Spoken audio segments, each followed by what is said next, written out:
Alright, so today what we're going to be doing is we're going to be looking at some of the deck lists that were played at the Star City Games Championship Qualifier for Kaldheim. And there's a lot of events like Star City Games or, various weekend cups, Grand Prix, things like this that are really nice reference points for strong deck lists. It was really cool to see a Monowhite Aggro list topping off. This is Gabriel Silva's 13-0 list.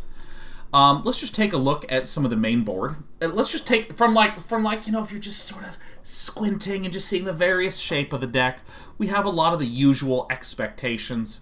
Some 1-drops, 1-drops, 1-drops. We have some strong support 2-drops, and then a little bit of removal in some mono white. Earlier it would be like a Conclave Tribunal. Now it's a Skyclave Apparition, things like this. The thing that I find fascinating about this list is that it is very Maul of the Skyclaves based. This is one of the strongest equipments. This was even run in pretty much any Boros mono white. This was like a candidate to get included. And this list is focused around getting 4 of these because the list also runs 3 Halvar God of Battles, which says, at the beginning of each combat, you may attach target aura or equipment to a creature, or attach to a creature you control to target creature you control. So this is a way to help just keep shifting around that Maul of the Skyclaves to the ideal target, but then also creatures you control that are enchanted or equipped have double strike.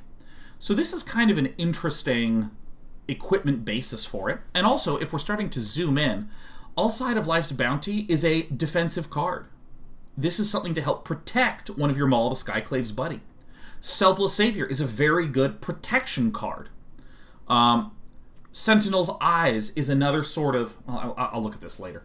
But these are really built around protecting the super strong Maul of the Skyclaves target. Also, the list runs a pair of Reidanes. I don't even know how to read this name properly, but Snowlands your opponent control enter the battlefield tapped. Surprisingly relevant against many control and aggro lists. And also non-creature spells that cost 4 or more now cost 6 or more. I think this is just a very nice card. A bunch of Skyclave Apparitions seem perfectly fine. But I'm also fascinated at this list's weird mixture of value. Because, the most common way to get value is to just draw cards, right? If I have a spell that says draw 5, great value, right? One sec, I gotta blow my nose.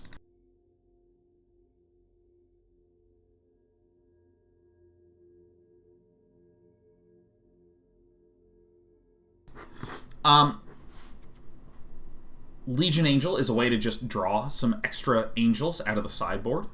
Halvar's Right Side, Sword of the Realms. Whenever an equipped creature dies, return it to its owner's hand. This could be, for instance, re-equipping a Selfless Savior, or if you just have the Seasoned Hallowblade or Luminarch Aspirant, you want to keep that around. There's also the extra value in Sentinel's Eyes. There's a lot of... I like to think of what are the different ways in which this has card draw. Sentinel's Eyes is another way to let you draw additional Sentinel's Eyes by replaying it from the graveyard. It's just a very, very efficient little list. Also, 4 Faceless Havens with a bunch of snow-covered plains as the real jammer. On the right side, in the sideboard, Giant Killers for the green matchups, already 2 in the main. I was a big fan of running 4 of these in the main, but I think 2 and 2 is probably just better. Soul Guide Lantern helps exile your own graveyard against rogues, things like this. Drannith Magistrate. This might look a little weird, but I would read this as your opponent can't cast Foretold cards. This is the really relevant one. And also, your opponent cannot cast Adventure cards. Because remember, once you cast a spell, half of the adventure, the other half goes to exile. Glass Casket and Aggro Mirrors. Reidane, I would assume, would be a key card going up against a control list. And we have a trio of Legion's Angels on the side for excellence. Now let's do a little bit of best of one. I hit Diamond with my absolutely ridiculous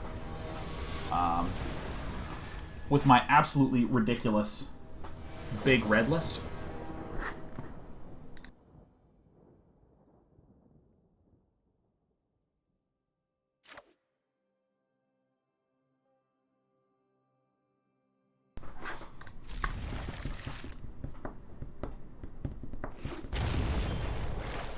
Yeah, I mean, the Drannith Magistrate, what else does it shut down? It shuts down the, not Genesis Ultimatum, but Emergent Ultimatum decks.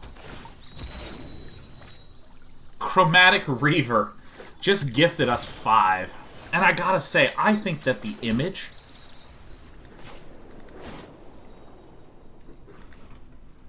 I'm gonna play the Seasoned Hallowblade. A Chromatic Reaver, I think, is just a beautiful name. Thanks for the gifted 5 subs. I greatly appreciate it. D-Master says, I was watching the Sultai vid from a few days ago while grading when you concomitantly moaned right when one of my housemates walked into the room. All I wanted to say was keep up the good work. Oh, yeah. Oh, I love keeping up the work. Just so good. Ooh. But Chromatic Reaver, whose name is beautiful, man. How are you? How the hell are you?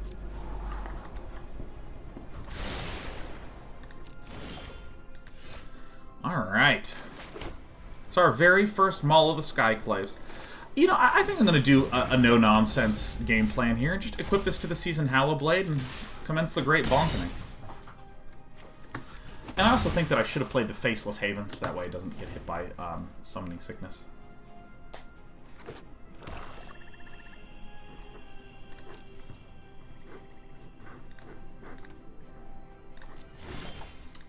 This would be a nice place to have a Reidane. Okay, so here is my supposition, right? I think that I don't... Maybe I just don't play anything more. We can wait and see what GX Fire does now. Because, I mean, Faceless Haven is just incredible. Incredible gift. Yeah, that's fine.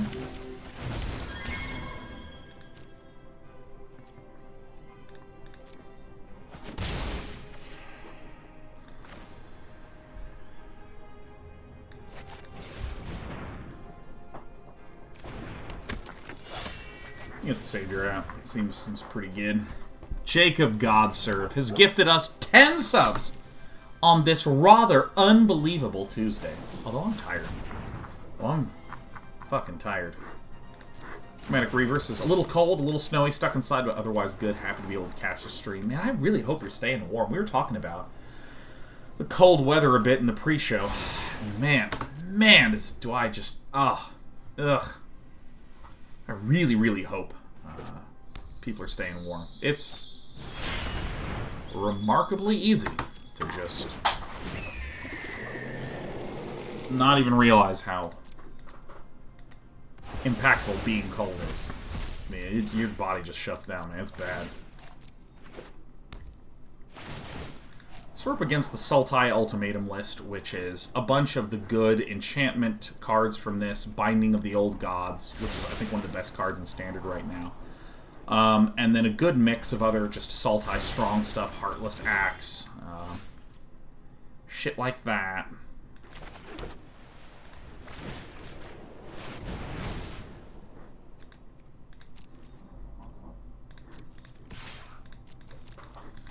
And it's trying to get out the Emergent Ultimatum to be able to cast that and just bop us to death.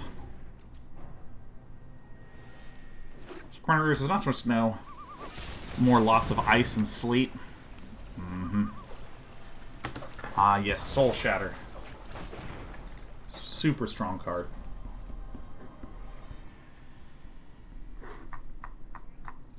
Jacob Godserve says, I missed the great sub-gifting, so pretend like this happened last week.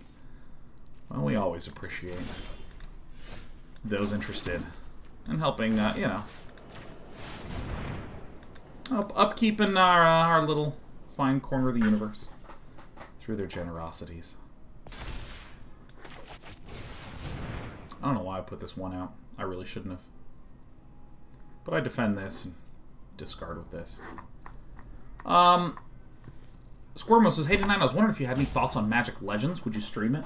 I haven't looked at too much of the footage, but like once it is streamable, I fully intend on streaming it. Absolutely. I'm fascinated at how Yeah, I mean, like that. Like, obviously.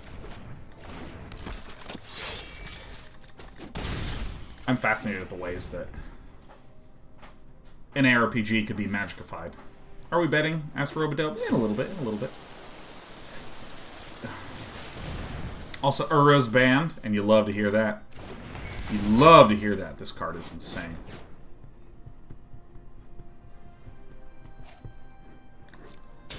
The Maul is gone.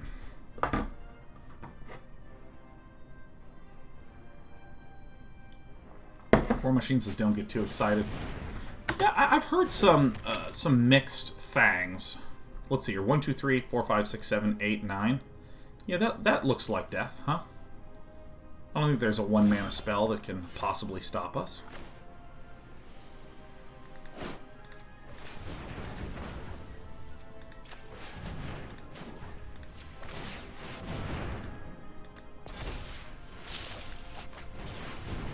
Solid, easy, nice.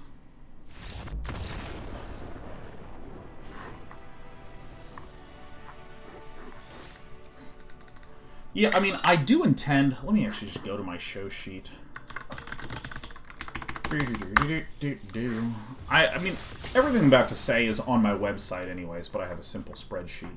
Yeah, so, Escape from Tarkov this week, and then we kind of have just some more Magic coming up. And then the week of March 8th is our Age of Empires 2 week. I don't have a plan of necessarily what my goal is, other than just laddering a lot of Age of Empires. And then the Magic the Gathering Legends beta, I think, is in March sometime, but I'm expecting the Path of Exile League to reset as well sometime then. So I'm really excited for the... to actually give a go at the new Path of Exile expansion. I like to play the Alseid of Life's Bounty first, as opposed to the Selfless Savior, because Selfless Savior just feels good later. Mid-April for Age of Empires. Yeah, I think... What did I have listed? I think I put the week of April 5th. And that's obviously going to get pushed if there is no league reset. Is this a correct thing to do? Maybe this is too early, but I'm doing it. We see the Rakdos colors. Pathways. Leland Grant, 32 months, says, I really struggled with stress the last year, and your videos always manage to brighten my day. Thank you. That's how we love to do it. Zot is a number one girl. All your woes are belong to us. Filthy Rake, Filthy Rake. Wherever Filthy Rake is, a Void Ray is soon to start production. I'll make myself big, thank you. Filthy Rake has subscribed for 118 months in a row. Let's see, 9 years is 108, so you're 2 away from the glorious 10 years of subbing. My God, Damon. What a treat to see you. So let's see here. This is... okay. You know, let's do like this. Put one of these down. Make this bigger when this gets sacrificed.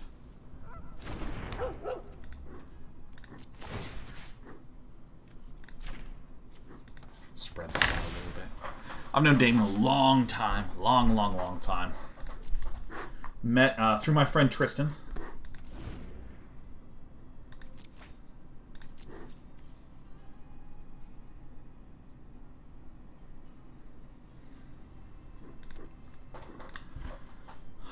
And then Damon started Psystorm Gaming.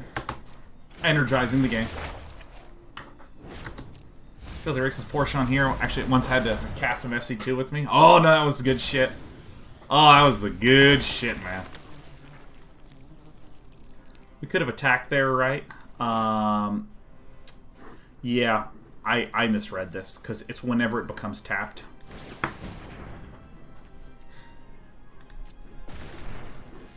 So that's okay.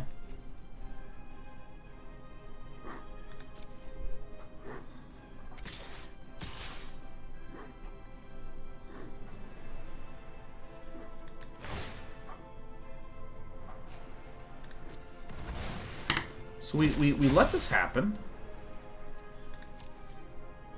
No blocks.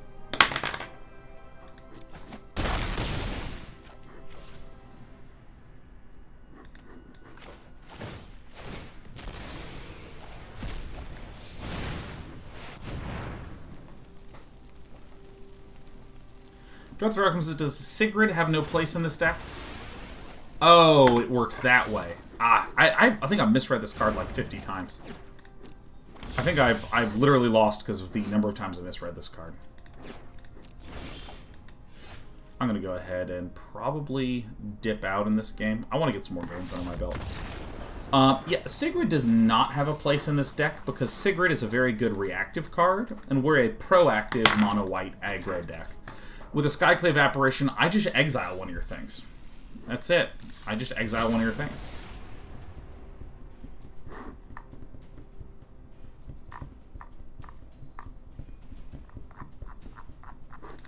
Yeah, Damon used to put on StarCraft 2 tournaments at his company. I would come out and cast some of those sometimes. Highly good shit. Crazy Claw says, my cat loves your voice. She hears you and comes running. Hey, little baby cat. How's that sweet baby girl doing? You said the Skyclave, why didn't you get the illusion? Because it's the owner of the illusion who receives it. Obosh the Prey Piercer.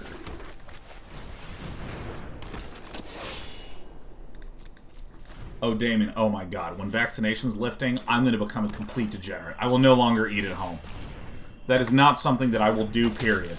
I will only ever eat at restaurants, go out with friends. I'm not going to spend any time home.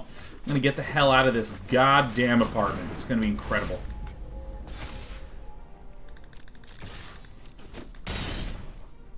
It is a good day to Skyclave Apparition.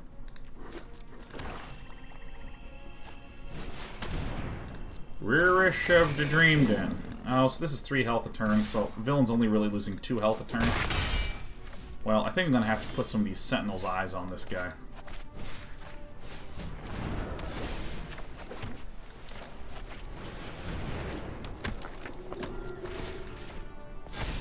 Go, my indestructible pal.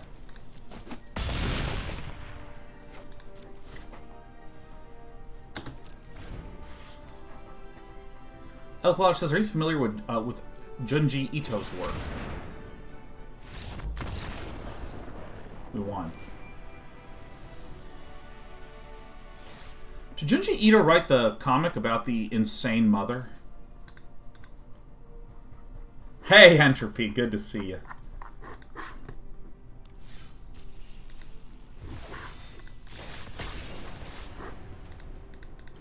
Yeah, you're right, Lloyd Smith. Playing that land was a mistake, because we need to be more thoughtful about reserving cards in our hand for discarding. Yeah, I have not read a lot of Junji Ito. I actually have not been doing a lot of reading at all. I've been kind of out of my habits. Out of my habits! I also want to check something really quick. It's going to open up on this screen. Okay. Good.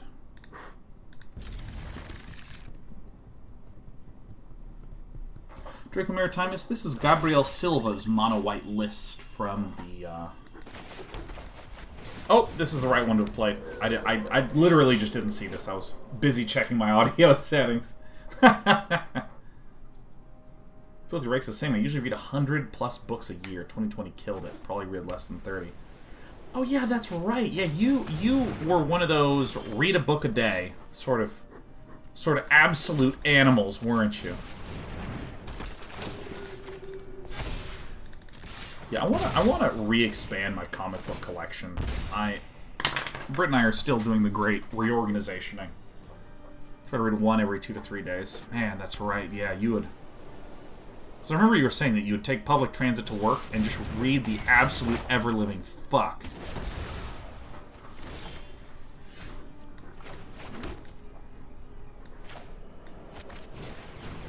I think we're gonna become a wide boy here. I think that's the.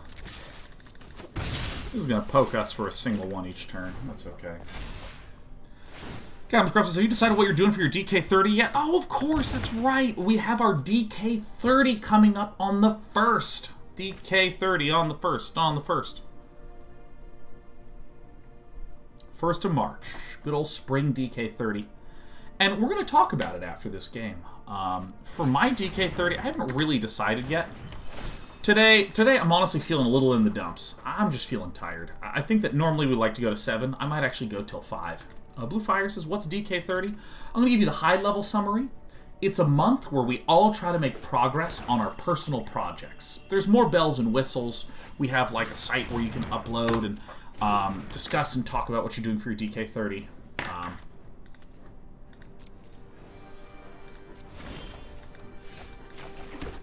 Alright, so I think that I want to just do this.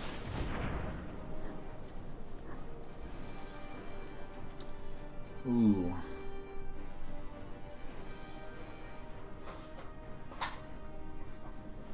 Yeah, so we just all sort of like work at the same time together and make it a little bit more of an event and a little bit less of an I'm working in isolation.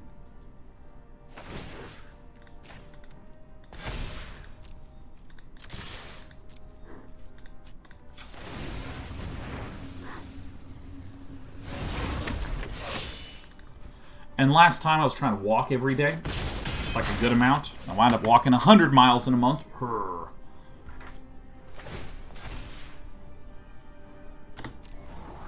But this one is New Year's Resolution Second Wind. I'm sure many of you have New Year's resolutions.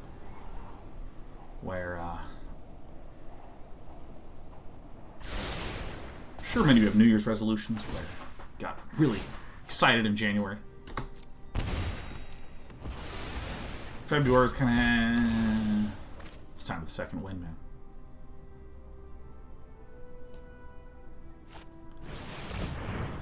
Very good. So, these 3 are the odd ones. These are the even ones. I'm going to go ahead and sacrifice this. It doesn't do anything. I just want this in the graveyard.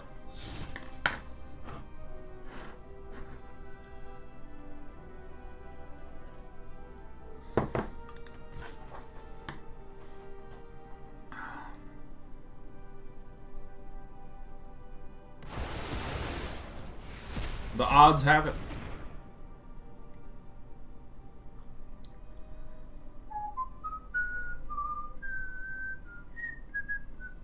Sun Brighton says, isolation is really starting to get to me. In a snowy part of the country, I can't even go outside. I'm 1000% with you there, my friend. I am so tired. It's fucking dumb fucking garbage pandemic. I hate this shit. I'm so sick of it, man.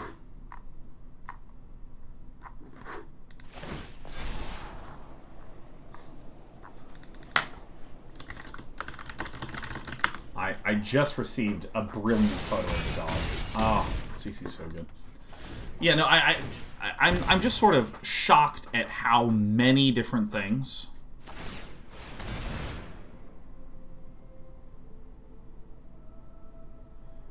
are tied to the location and the structure that was incidentally created by being able to go places. Oh, how do you do socialization? Hey, you want to go out and grab a bite to eat? You go out, you grab a bite to eat. You get to be in a new place. It's really cool and really nice and really fun. Alright. I see no reason to reinvent the wheel. We will now attack. Luminarch. Buff yourself. Actually, I should have buffed this one, huh? Because now I can lose to a Heartless Act. Well, I guess this could be Heartless Acted as well. Oh, I see. So villain's at 14.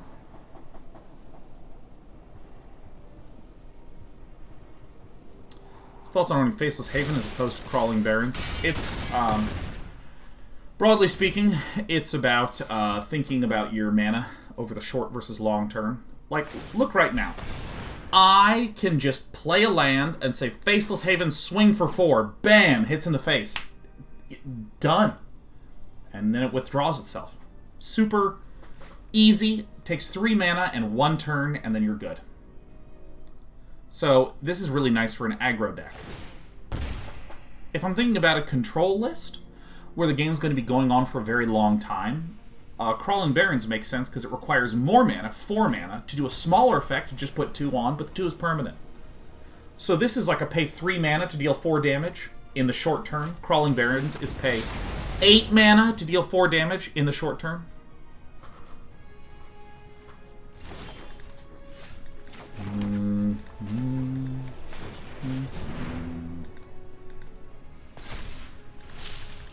So, the long and short of it is that Faceless Haven, better for aggro, Crawling Barrens, better for control. And I think that if you are attacking every single turn with the Crawling Barrens, you deal 2, then 4, then 6. Whereas if you attack 3 times with the Faceless Haven, it's 4, and then 4, and then 4. So technically you have to wait until there are 4 activations until you pull ahead with Crawling Barrens.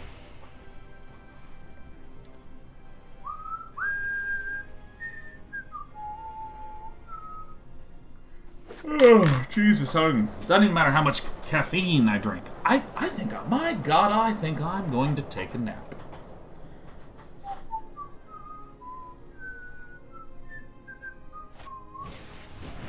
The sanctum of tranquil light.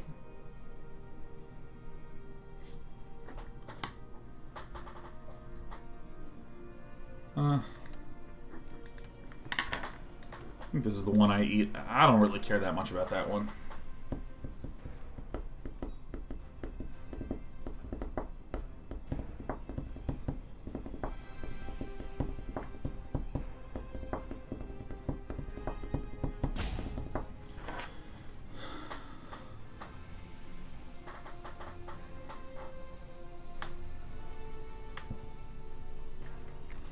Yeah, I mean, even ignoring the snow basics and that requirement, I think I'd prefer the Crawling Barrens to the Faceless Haven if I were doing a true control deck.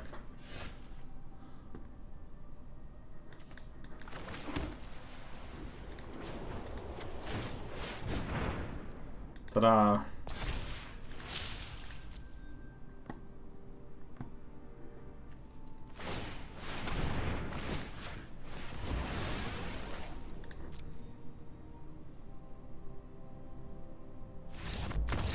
Got him. So I want to briefly note what DK30 is. Let me oh God, it's my website. Oh my God, there's me. Oh, there's you. If you go up here to DK30, this is our little tracker for the project, and you can read about what I'm about to say is literally right here. Look at everything I'm going to say. The idea of the DK30 is, hey, is there some sort of project you've been wanting to start that you've never been able to get around to? Well, I think we all have one of those things that feels very daunting or big, or say, what do we do? The idea of a 30-day project is take that big, ambitious thing you want to do and turn it in to something you can try to get done with in 30 days. So if you were trying to do something really big, like write a book, maybe in the next 30 days you just write 8 chapters. 2 per week, or maybe spend the first week outlining and then week 2, 3, 4 doing 2 chapters per week. Something like this. Try to take that big project and crunch down to what you think that you can concretely get done with in 1 month. And then we are all going to start our respective projects at the same time on March 1st. So you can see right there. Bang. March 1st to March 31st, again, this is more repetition of what I just said. But if we go back to the DK30 tab here, you can actually create a project here. And so if I go down here a little bit, bam, don't mind me, Anami Mouse. You can create a description, what your individual weekly goals are, and include updates of various things that you want to do. Anami Mouse apparently has just started one right now. Looks like February 12th to March 12th, just kicking one off. This is just a tool that you don't have to use at all if you don't want to, but I find it kind of nice and kind of fun to just have all of that stuff there. So that way you can kind of look at and share and keep yourself accountable and all that sort of good stuff. Our Discord is kind of the center location for the 30-day projects.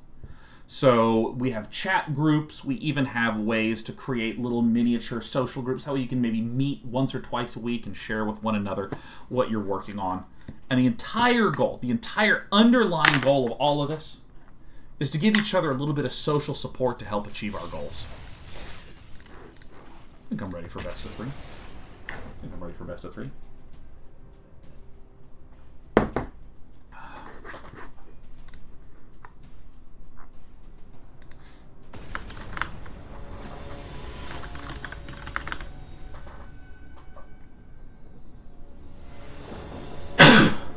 Excuse me.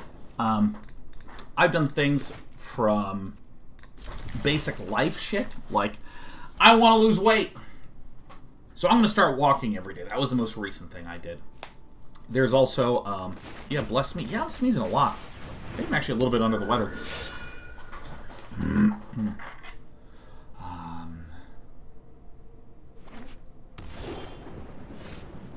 Okay, so we see the Jwari ruins, huh? Okay.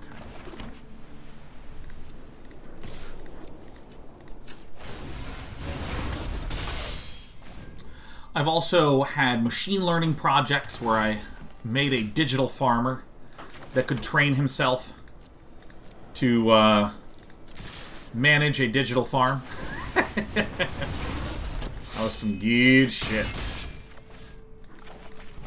By the way, I'm going wide right now because we see Jwari Disruption, we see the Forest, we see a Yorion, so we expect an Omen of the Sea.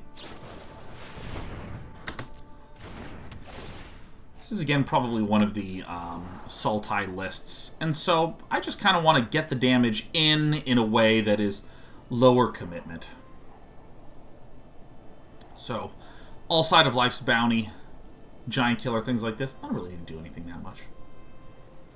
Yeah, no, I did the machine learning projects. I did one to get me in the habit of comic book reading.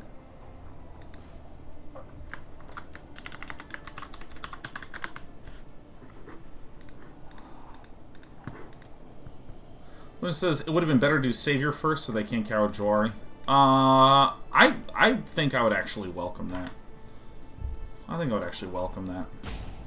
It's true that if you are concerned about that, that would be it's a reasonable thing to do.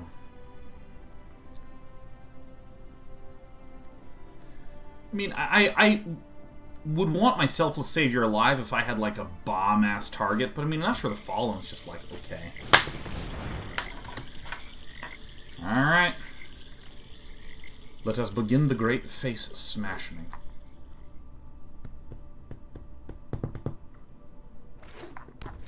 Yeah, I used to read a lot of comic books. I would love long-term to get back into that habit. I'm just gonna beat some ass. I think this is pretty reasonable. Bing, bong, bang, pow, go. Faceless Haven is just a... Faceless Haven with Maul Skyclave seems really good. What's the end goal for the new Sultai deck? Yeah, so it is trying to cast an Emergent Ultimatum. Emergent Ultimatum says find 3 mono-colored cards. You may now cast 2 of those 3. And I, the opponent, get to choose one of them that they don't cast. So... The ones that are typically looked for are Vorinclex, Tybalt, and Alrund's Epiphany, which is the one that gives you an extra turn and summons birds.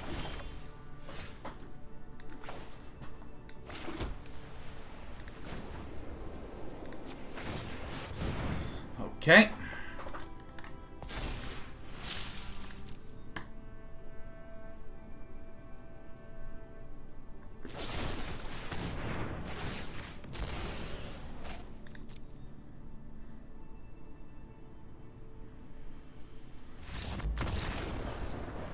E.g. And so you wind up with just like... Tybalt is technically a 2-color card, but the front is Valky. So you can pick Valky, Vorinclex, and the thing that gives you an extra turn. And that combination altogether is very, very nice.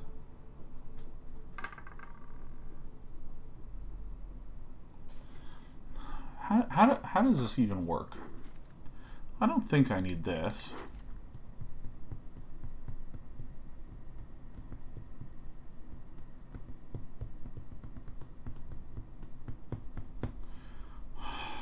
What do I do about Halvar?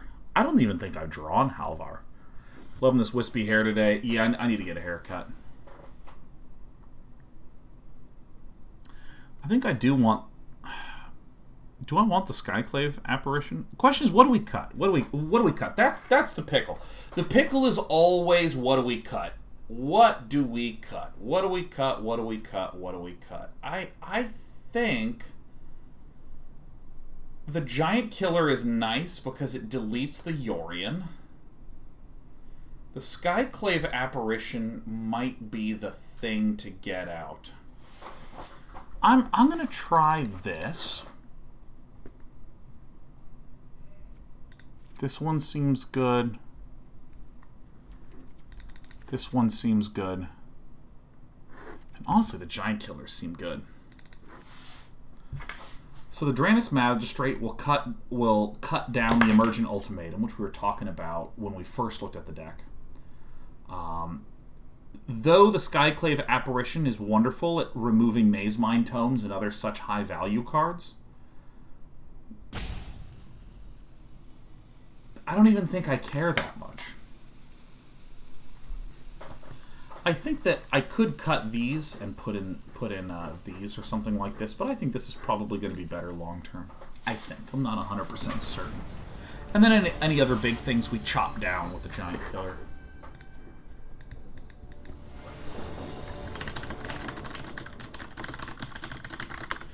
My wife's on a walk with our dog. And her dog loves just plopping her booty down and just being like, yeah, I'm just chilling, yeah. That's it. Speaking of good dogs.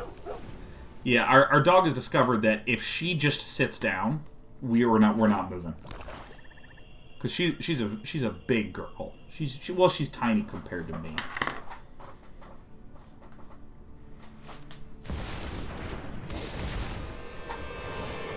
Goodbye.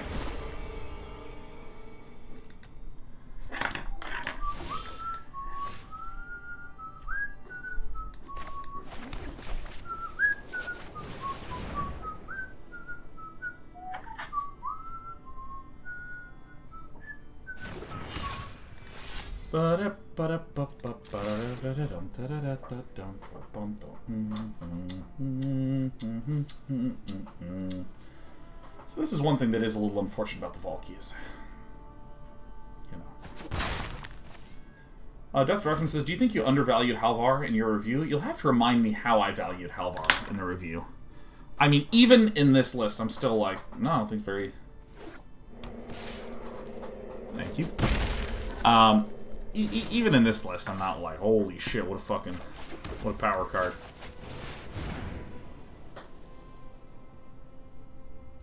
Draft Bomb and Terrible in Standard. Yeah, I think I still stick to that one. It doesn't seem amazing in Standard.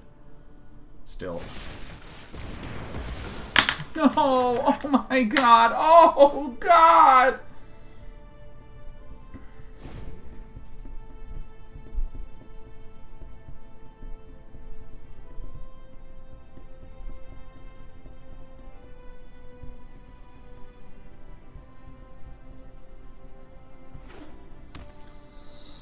Oh. Oh. Ah. Sunset Dawn's is 6 months, and wow. Excited about this next DK30. Oh, yeah. Oh, yeah. Scipio 323, the only one who's capable of beating any of our clown decks. Scipio 323 has gifted 10 subs on our beautiful, beautiful day. Thank you warmly, Scipio. Yeah, having an indestructible buddy is very good. Iceman says, could you see Gold Vein Pick as something worth... No, I think Gold Vein Pick doesn't really do anything for this list. I mean, I think that, like, Maul the Skyclaves are ridiculous, and this card is good because it has both halves. And each half is decent.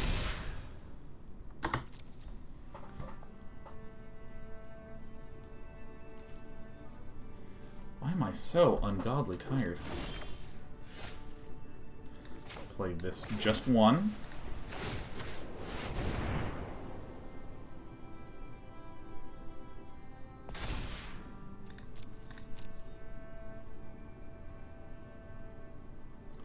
Drannith Magistrate says, any thoughts on using red-white pathway to splash for Showdown?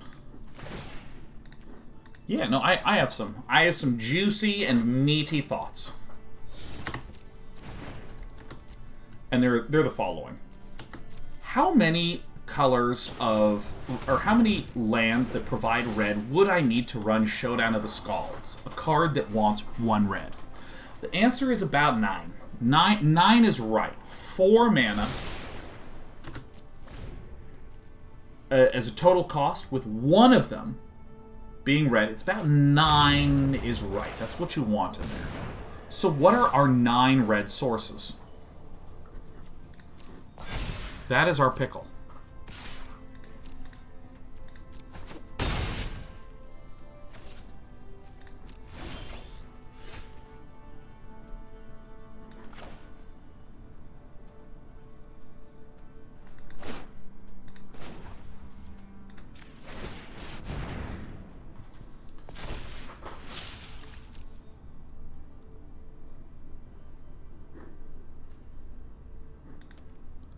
Any reason for 9 is curious? That's just the number that you need to hit stuff consistently.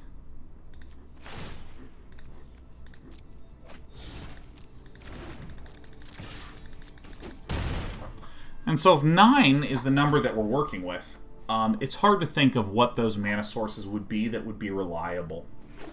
Because if we're an aggro deck, we're looking to curve out and just blow up the shit out of our opponent. Oh, we lose.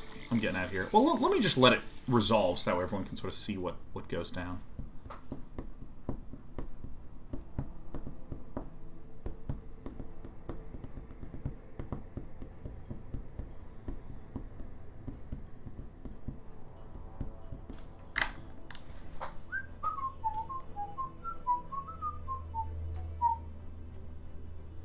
Yeah, and I think that you'd have to run like temples of Hot Churchin. I don't know what the red-white one is, but it's certainly the Temple of the Hot Church, Temple of Brilliance, or Temple. What's that? What the hell is the red-white church? I will let. See, I'm gonna send that one back. Temple of Triumph. Okay, yeah, Temple of Triumph. That's what it is. Yeah, so there's not any good choices. And see, because whenever you cast a dual-sided card, one of your choices is which side do you want to cast. So this is what allows you to run Valky and Tibalt. It's pretty cool, huh?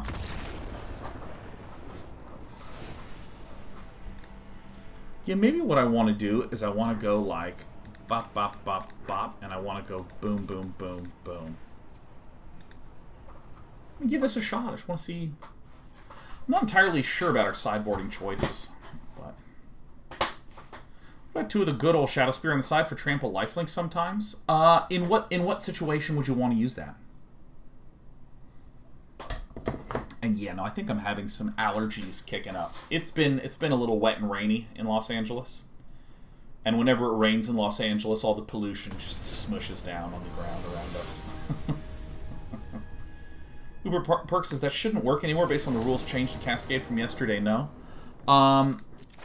Well, we know objectively that it works because our opponent just was able to cast it. Cascade has to do with oh,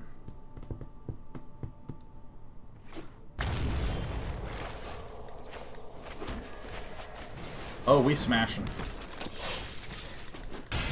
Yeah, I think the Cascade rule change has to do with the specific Cascade keyword, which I can't remember if it restricts it to the front side or it's that whatever side that you cast has to have a particular quality to it. I don't quite remember. So we're going to lose our Skyclave Apparition, and I think that that's fine.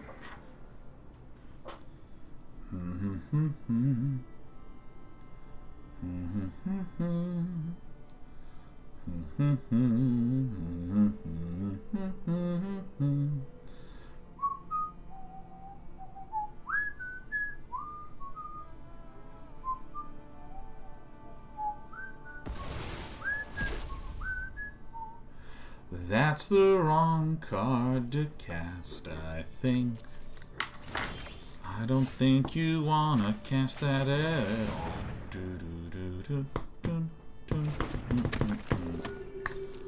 I'm coming in.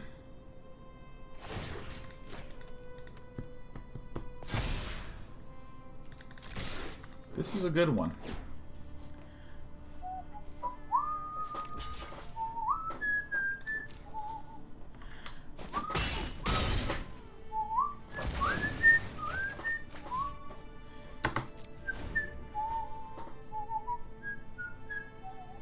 Magic Names, does anyone else hate this little clicky thing to get more channel points? Yeah, I'm not a fan of it. I'm not a fan of it, man.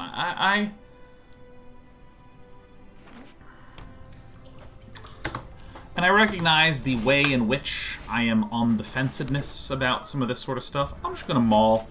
Tap on this. This is discard bait. This is removal stuff. This is for a little bit later. That resolves. Terrific.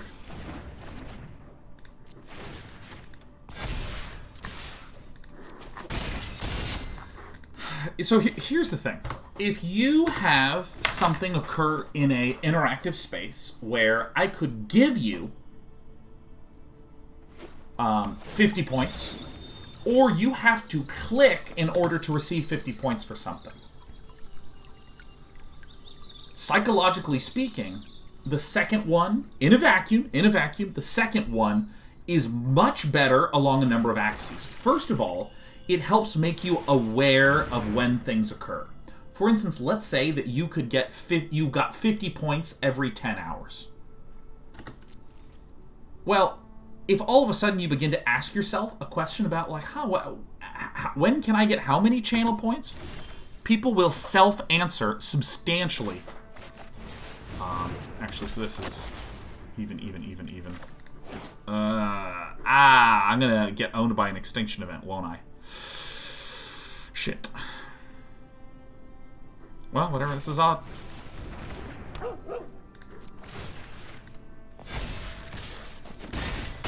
People will mentally process it a lot more. You'll also get more dopamine every time you hit the button, hit the button, hit the button, hit the button, hit the button, hit the button. And if you're just like dumping points into someone, often they have to opt into recognizing what's going on before they even get the pleasure and these sorts of things. Like, I have played games where... Actually, real-time strategy is a great example. There are games where, like, if you say, okay, I want to start building an SCV, and every single time the SCV finishes, it's going to deduct 50 and build it again. As it turns out, after a lot of playtesting and research, you'll find that psychologically people enjoy and like it more if they have to click to build it, if they have to click to build it, if they have to click to build it, if they have to click to build it, each one of those times. Those little pips of joy and fun. So this is sort of like a known thing in interactive media, the way that the brain just likes this shit. It looks like we're against another Sultai Yorion list, which is one of the popular lists that I'll talk more about in a bit. But again, it's ramp, get to cast Emergent Ultimatum, and then hope that you can take a big dump on your opponent.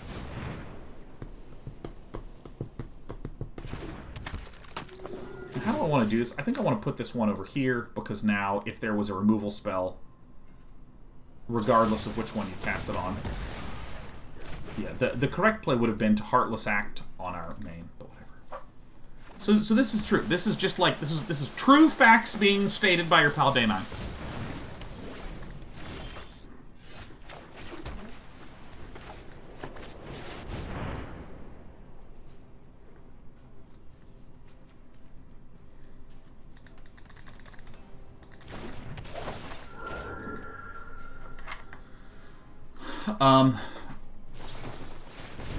It's an omen of the sea. Anti-ramping feels like a good decision here. So this is true. But I gotta be honest, like, I think that if you do, you have to be careful with these pieces, with these tools, because I think you wind up working against your actual goal. I read a really interesting article posted by an artist who was writing about how they dislike a lot of things with regards to, the heck is the name of it? Instagram? Wow, noise.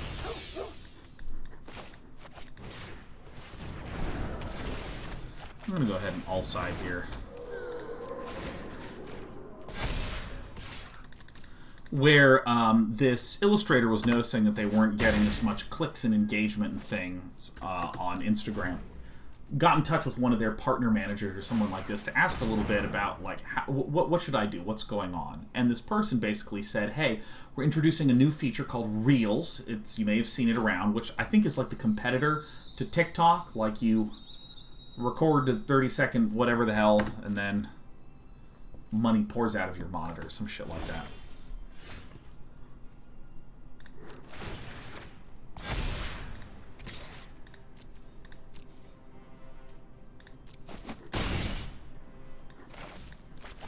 Go ahead and just nab this. No cards for Wild Willow. And this artist was learning things like your normal posts will get promoted by the algorithm more if you are using the Reels feature more.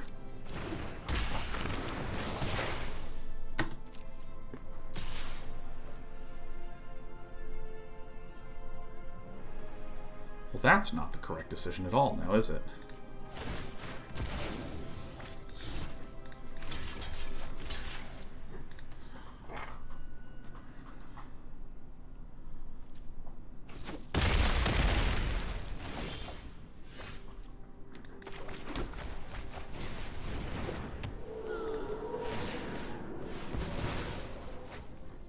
Blue.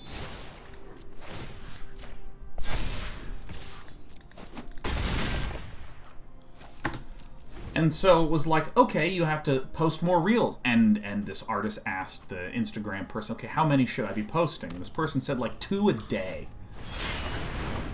Something like, just like fucking ridiculous, man.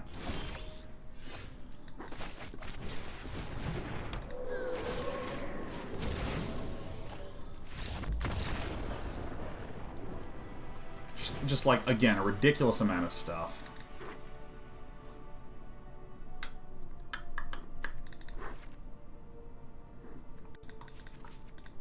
That's what we did last time. And also that Instagram has a grade for each user about how much they use all of the features. So for instance, if I am posting regularly and liking people and commenting on things and following a lot of people and using the geolocation data and using all these things, I get a higher grade. And people with higher grade and people who are using Reels more will get promoted by the algorithm more. And I don't know, it's like one of these things where it's starting to become so self-referential reading the story at a point where it's just like there's all these mechanisms that I want you, the creator, to just force yourself to use a lot so that we'll promote you so that people will use it a lot so that, and I'm just like, what's the end game? What are we doing? What's the point here? Like, I think our opponent waited too long. Yeah, because now I get a free dude. Yeah. And I sort of think, and you know, there's a basic logic of like, okay, well, the more time people are spending on this thing, the more opportunity we have to sell ads and stuff like this. But like, I feel kind of like, you know, if you're Where be my Drannith Magistrates?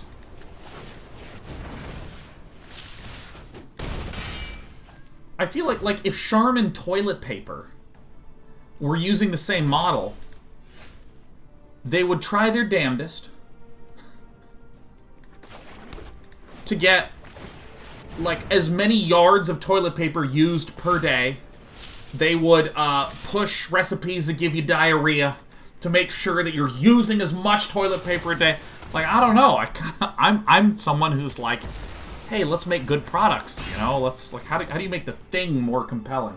I don't know. There's just this like weird circularity to it, where it's like, well, we came up with a metric that we think represents goodness it doesn't necessarily do this, but like we kind of think that maybe if we just assert that it is, then now our goal is to maximize the goodness, you know? And so this comes all the way back to, Sean, what do you think about having to click a little button to get more channel points? I understand in a vacuum where that comes from. But I don't know, I do feel a little fucking weird about it. Alright. Drannith Magistrate.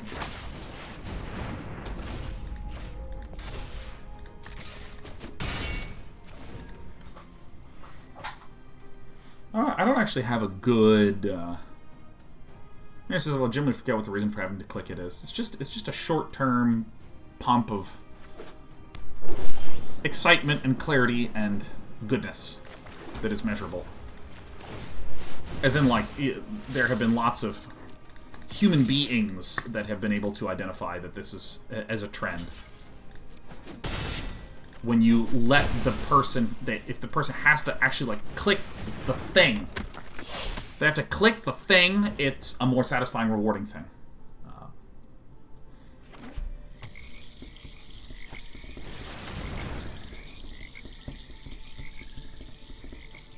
So we win, because this is 5, 6, and 7.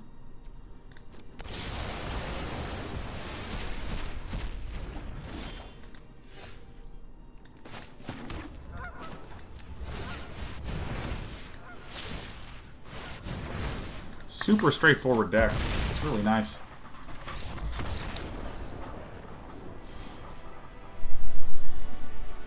Clicking up the exclamation feels a little odd. It's a little odd. It's not a lot odd because, like, you know, I'll take randomness. I'll use randomness as a great example. Like, I'm sure many of you know about the Skinner box, right?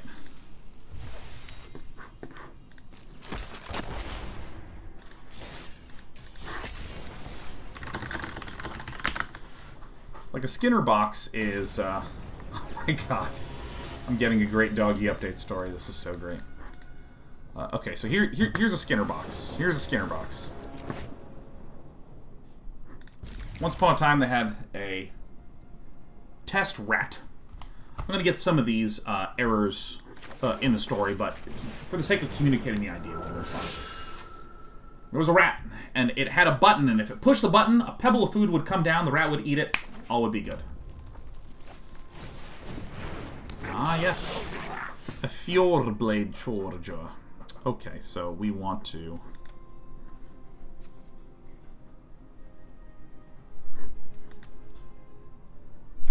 I actually need to think for a second.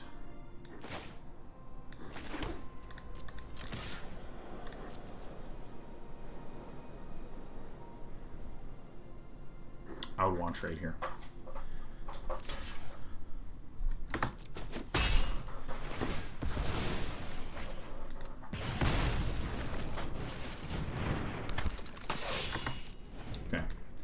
So you had a rat, would push a button, it would get pebble food, it would eat it, right? And so the rat lived for a little bit, and whenever the rat was hungry, it would push the button, it would eat it, and all would be well.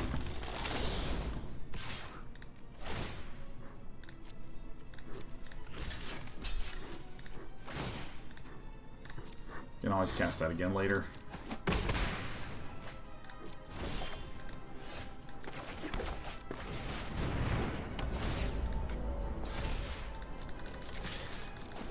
Then I can discard one of these to keep the Seasoned Hallowblade alive, then I can put Sentinel's Eyes on it and we're in good shape.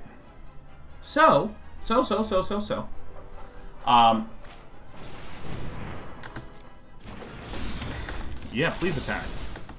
Just deals 2 damage.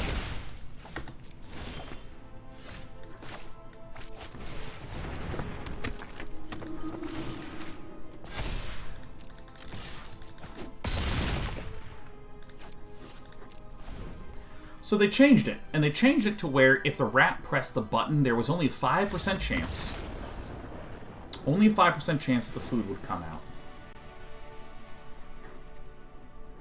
Easy, easy, easy, easy. Only a 5% chance that the food would come out. And what they found is that if you think logically, the rat should just press the button until the food comes out, and then the rat should go on with its day. But what they found is that the rat basically never, ever stopped pushing the button.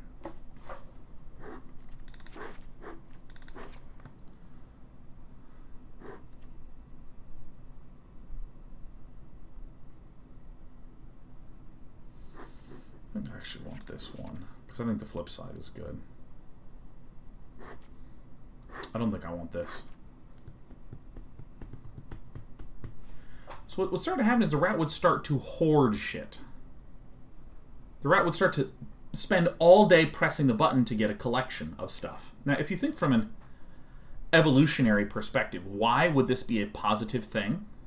Well, if there was food scarcity, if every day you woke up and there's only a 5% chance that you'd be able to find food that day, you naturally want to hoard to try to offset this. And this mechanism is basically the logic behind slot machines, where there's something psychologically where you want to just keep pulling on the slot machine. And whenever you win, you actually get a huge, like, oh, that was so good. Like, your body is evolutionarily built to reward you after you are doing something that has, like, a lot of randomness, a lot of probability of not happening. When it does, you just go, oh, yeah, oh. Now, I don't know if any of you have ever gone to Vegas and, like, actually spent some time pulling slot machines. It's fun. It's fun. However, there's a degeneracy where the gambling can actually be so destructive to someone's life. I know friends who have just lost all of their money to gambling addiction, and it's really sad.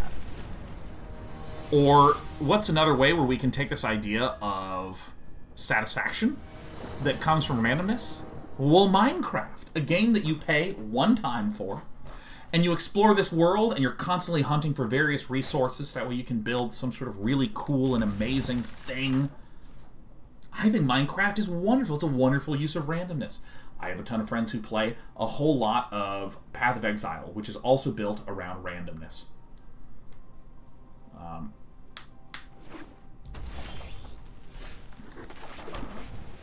Good old Reidane and the Membrane.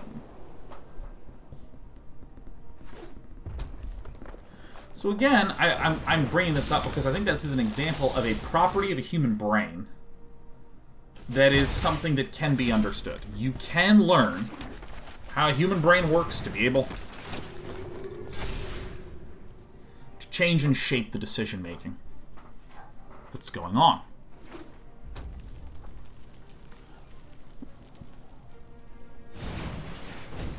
Bye. And I think of it as neither positive nor negative. It's something that can be used positively or used negatively. And I like this example of the this example of, you know, like randomness in Minecraft. I think is like, okay, so this is kind of where I have some weird feelings around a lot of these little individual mechanisms that can be combined together in a evil way and combined together in a perfectly fun and grand and acceptable way. I love some mana.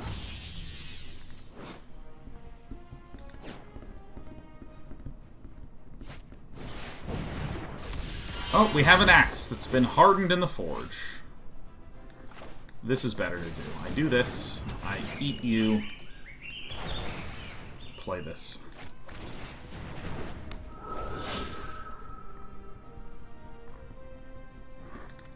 And so, you know, there's also other, for instance, what is a good reason to have a button that you have to click to get channel points? Well, a lot of people would just open up a shitload of channels and just farm channel points, and it would completely fuck up the ecosystem. I think that I just exchange away, right? I have a pretty good set of stuff going on here.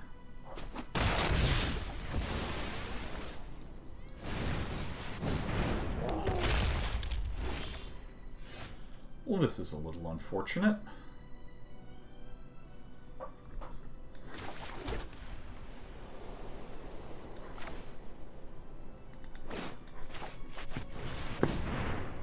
I'm going to do this. I'm going to try to click on the Bone Crusher. This is going to get protection from white. It's fine.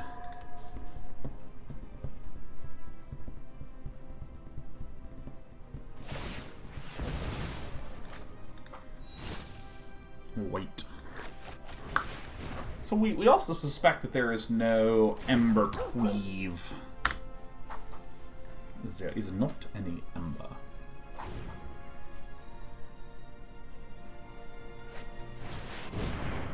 Ugh. Torbrand. No! Alright, well, I mean, I'm gonna double block this, right? Isn't this the...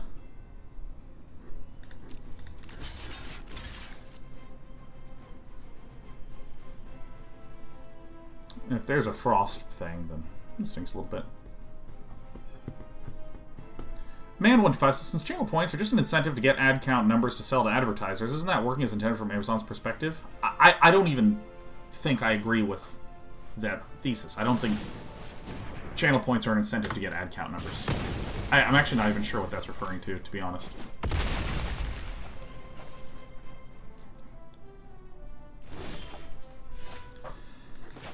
Yeah, shit. I think I just gotta pass through and hope that the Faceless Haven can eat Torbrand, Thane, and Fredfell.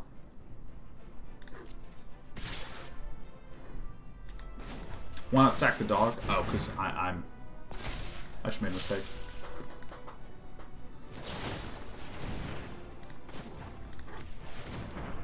Also, again, to everyone who says, why not sack the dog? Again, any sentence that begins, why not, should just be rephrased as a declarative sentence. Such as, I think we could have sacked the dog to save our Skyclave Apparition.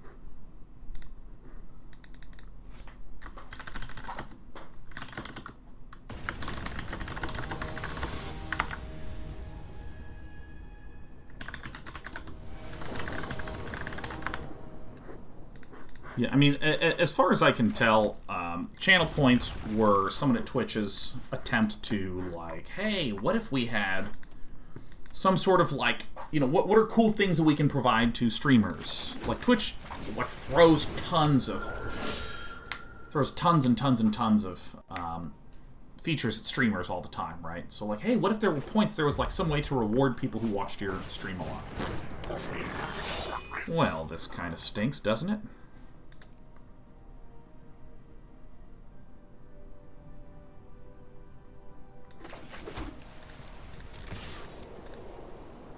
We happily exchange here. We can't summon another 1/1 because the 1/1 would occur before this thing resolves. Yeah, and so, like, you know, and then the broadcaster can use her channel points for all sorts of stuff. And, I mean, I have my own issues with channel points where I'm like, dude, there's no sync. You literally can just predict using channel points, and that's that. You know, and we're trying to make a little interactive game where you can spend some of your channel points there that we think could be quite fun.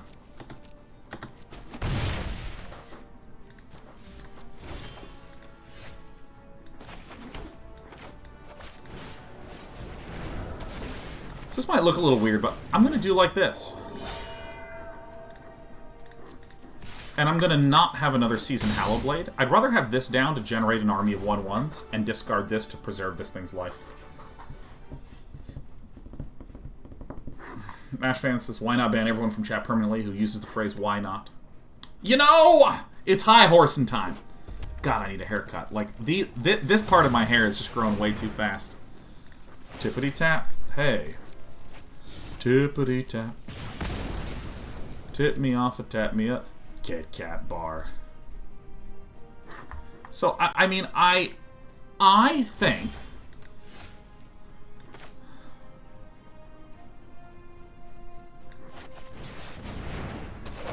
I think we have a pretty good board advantage, even if we have to sack the Glass Casket.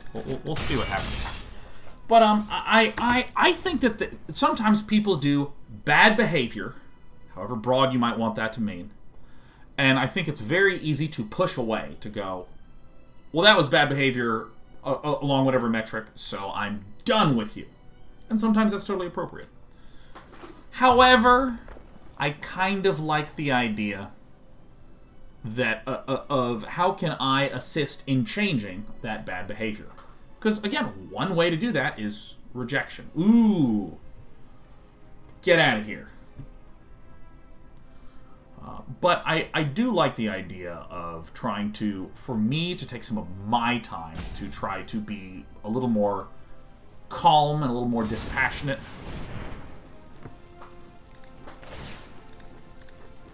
A little bit more calm, a little bit more dispassionate in my communication in order to help change a particular type of behavior that I might take issue with. Now, what Villain can do is then zap this, which is totally fine, because then I can recast Sentinel's Eyes on the Usher of the Fallen.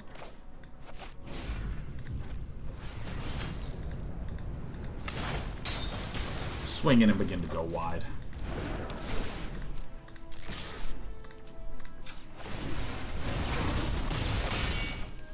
And I'm one Snowland away from Faceless Havening.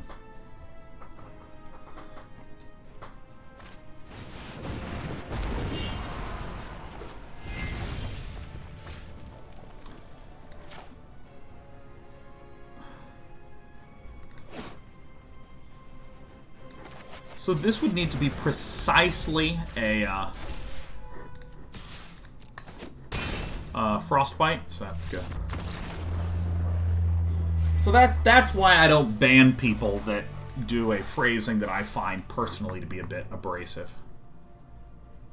Snowcase says, I ask, why not sack the dog? Because I assume you didn't see that you see something I don't, rather than assume I'm seeing the correct line. I'm asking to know what his strategy is so I can learn from him.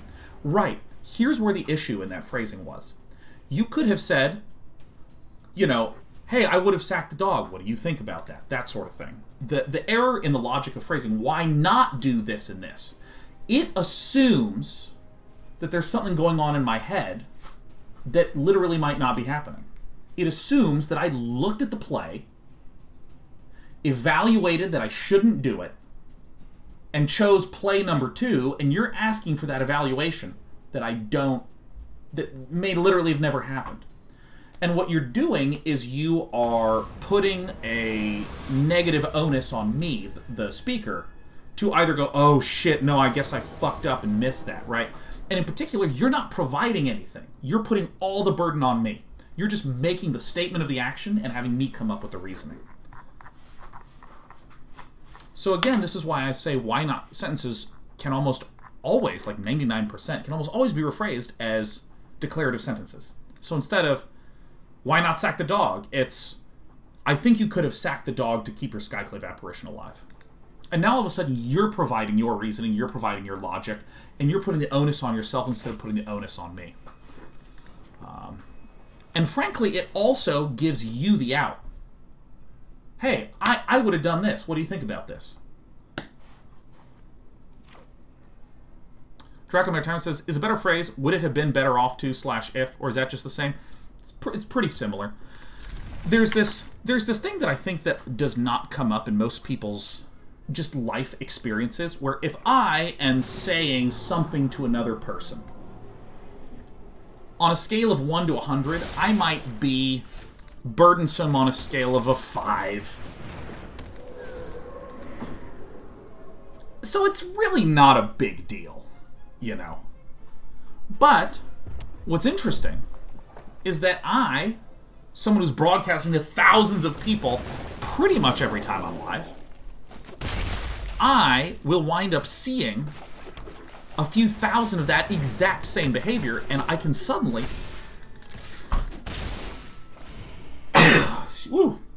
have an army of people why-notting me 100 times an hour every day. And what this causes for me is, ooh, something doesn't feel good about this. Ooh. Yeah, something feels a little off here.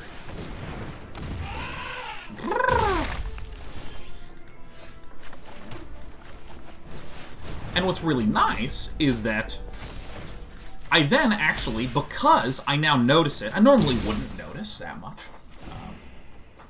but now because there is this set of people kind of inspiring a certain line of thought for myself, it makes me begin to go, oh shit. I need to start thinking about naming what the heck's going on and understanding why it's actually happening and this sort of thing. And again, I think that in terms of the why not phrasing, I mean, on a scale of 1 to 100, this is like a 10. It's like not, you're not being monsters. You know? No, that's okay.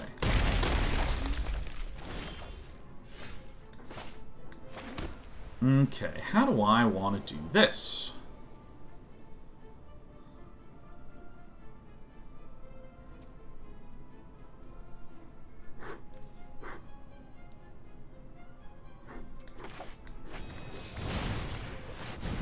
Easy, simple.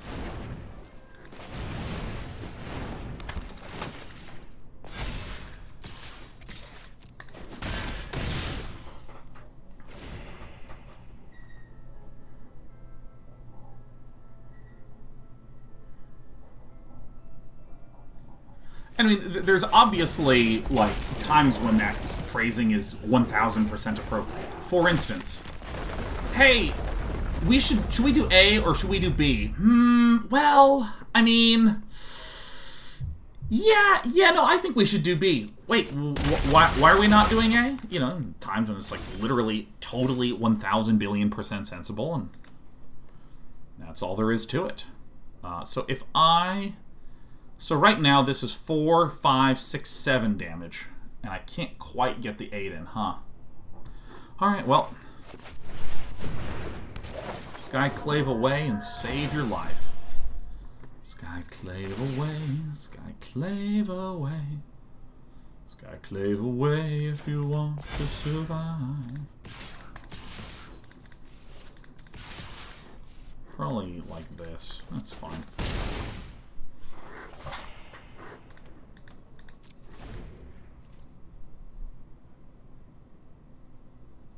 Ooh, Blazinger says, in my line of work, which is medical simulation, we try to avoid the why not by using something called advocacy and inquiry, where you state what you saw. I saw you didn't sacrifice the dog. Then stating my concern. In my opinion, the best play, or in my play, that is the best play in this situation, blah, blah, blah. Then ending in an open question. What was your thought process in that situation? But when me tries to make senior doctors change behavior, it can work wonders. Ah, yeah. Wouldn't a second Luminarch have been lethal? No, there was a questing beast right there.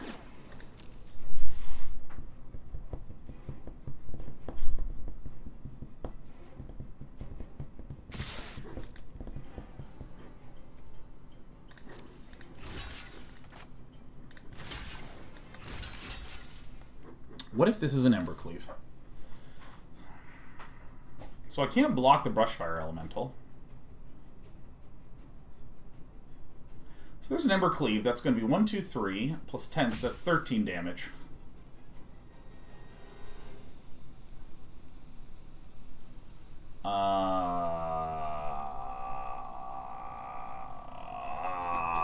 So this is how I should block. We still lose to an Embercleave, but the only way we would not lose to an Embercleave is if we blocked with everything.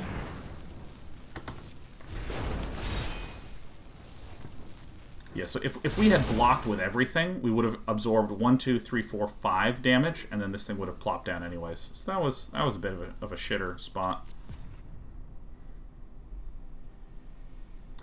Arguably, we need to keep the giant killer back in that spot. By blocking with everything we don't win, that's right, because then our opponent can play the Embereth and then still has a blocker. Alright, so this is pretty straightforward. We cut these guys, we put in these ones, we cut...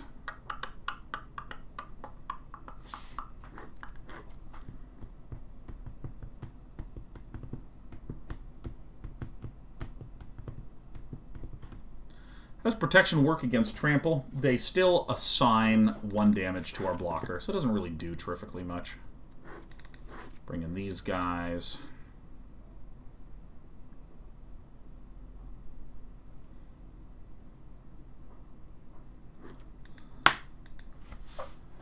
In that situation, you could have still top-decked a Maul or a Protector. Yes, but we didn't know they had Embercleave.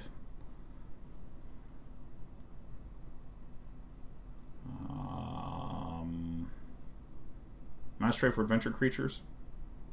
Yeah. I don't think that's actually going to be that big of a concern.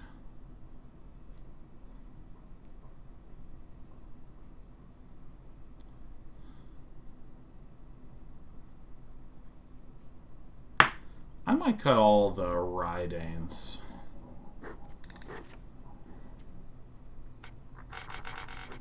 No, I like having a flyer.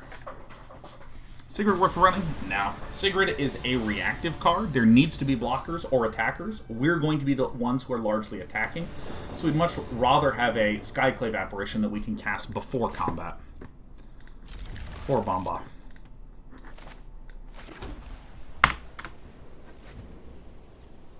Does Reidane increase the cost of cleave? It does. And that's the only one it really affects, but it also hits snow-covered lands, which is, I think, non-trivially relevant. Boop.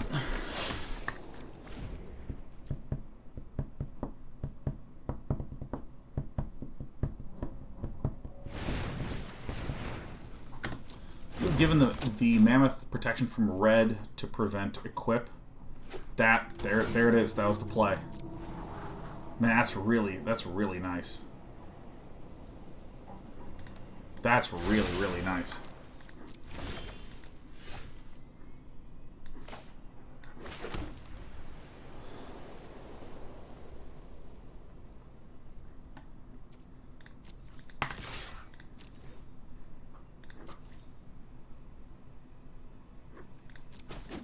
Really? Alright, sure.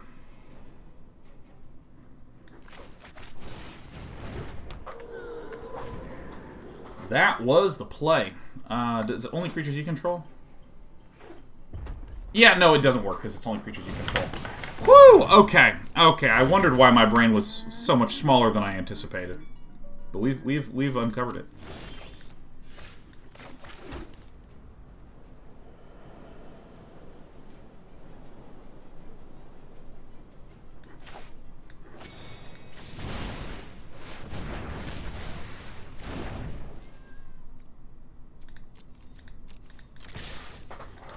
I mean, I think I just do this.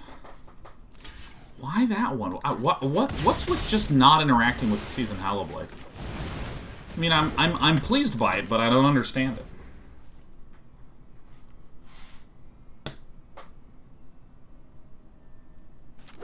We're blocking with everything and giving one of the 2 health minions pro green. We wind up in the same situation where we have 1 creature alive and they have 1 blocker.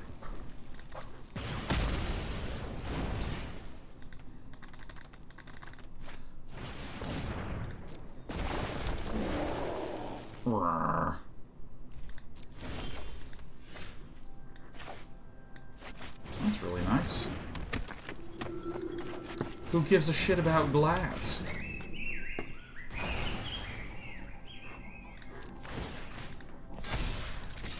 This Monowhite deck is just awesome. I mean, this deck is truly fantastic.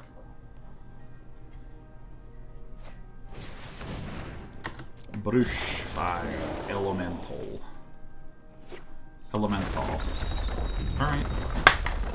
I mean, if you want to try to swing back against me, that's fine.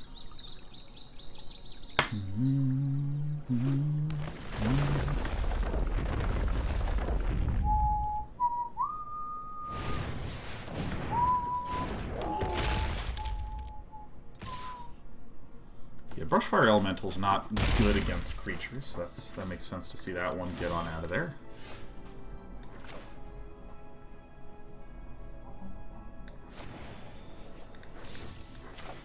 This is probably better. Helps me build up my board.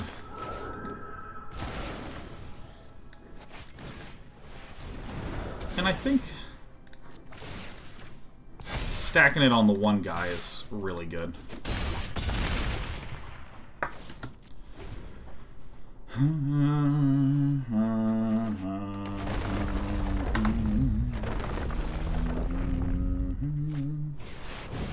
Oh, that's great. Yeah, we can win now. So I've never seen a Hallowblade more seasoned than this.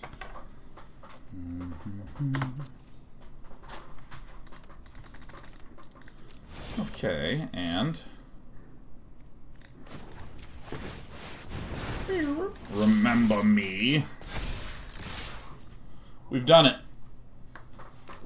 Man, there's just this list is incredible. The Sentinel's Eyes is just a slick little touch. Boom. I don't know if we're winning this one, but I mean it feels great. Hellblade season with what? I would prefer garlic powder.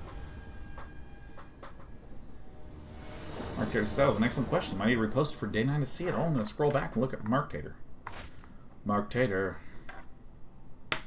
Mark Tater says, when I'm watching you, I'm always amazed by your predictive abilities of decks. Does this come from just playing a lot and picking it up passively, or do you spend time studying the current meta in ways other than just playing? I do. I'm going to keep this absolute garbage hand because it has a Reidane, and I like Reidane. Yeah, I mean, it's just a lot of experience is a big one.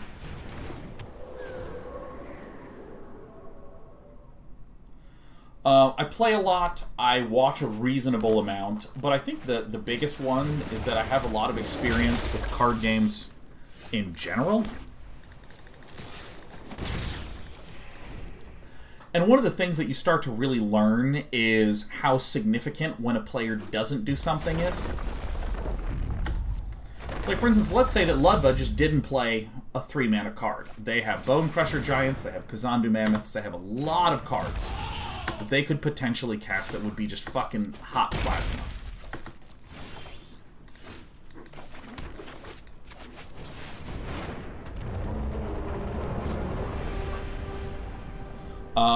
And so if my opponent didn't do a turn 3 something, I would say, oh, they almost certainly have a turn 4 plays. Just like straight up. They have to. Also, I think we have died. This looks a lot like an Embar Cleave. Oh, wait, I thought they had snow-covered lands. Oh, I'm a dumbass. Oh, that's actually a little better than we anticipated here. It's not a lot good, but it's better than nothing.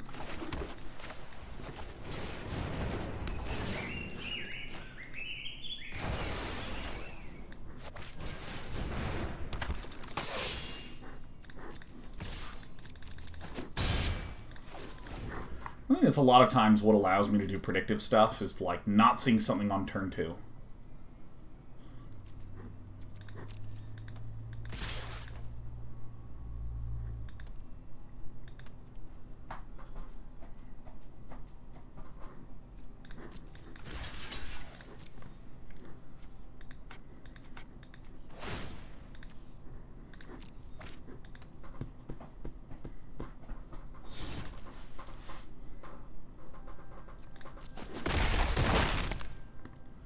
Could also be that Ludva did not account for the fact that this increases the cost of Embercleave.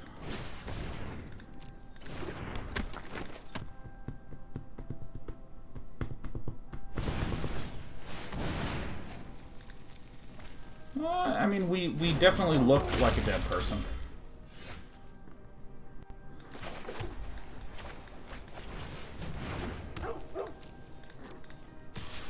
Our hand was garbage, which is why we're losing. We shouldn't have even kept that.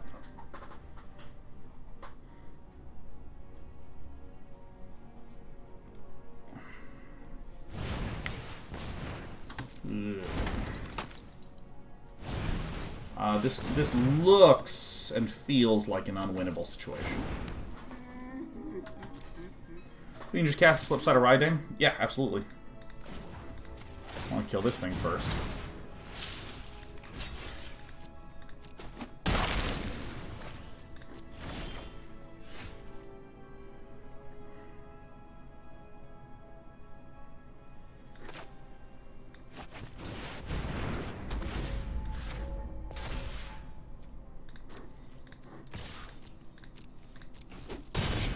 This helps.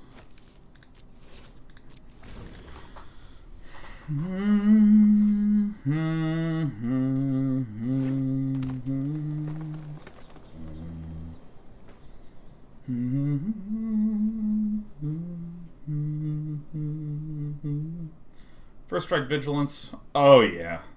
Oh yeah. Now allow me to tap into my card gamering experience. To note that if my opponent blocks, I just do the simplest, most straightforward blocks possible because nothing matters. We're dead in a lot of situations.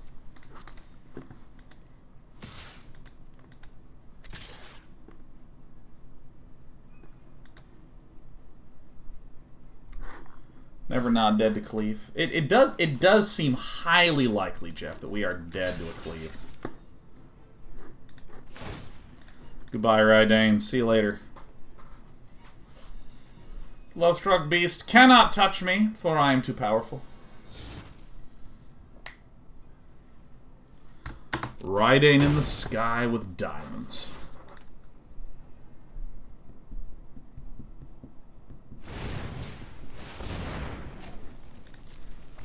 Sorry, this is what are your thoughts on attaching the Maul on a Hallblade to beat Beast instead of pushing slightly more damage? I think it's... I would describe it as... My evaluation is that that's strictly incorrect. Because in this position, I need to... If I am just trying to stop a questing beast, but I'm unable to push damage in, I'm fucked. I need to be able to start closing this game out. Why? Because my opponent has a way to draw cards, and I don't. Kill my dog. I hope it happens. So if I equipped it on the Seasoned Hallowblade, I would just have a 5/3 first striker, and I would just be doing a lot of hoping.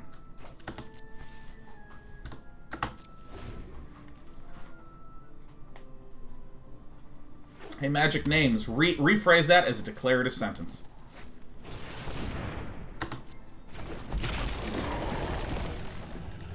We have died. We have super died. I will depart.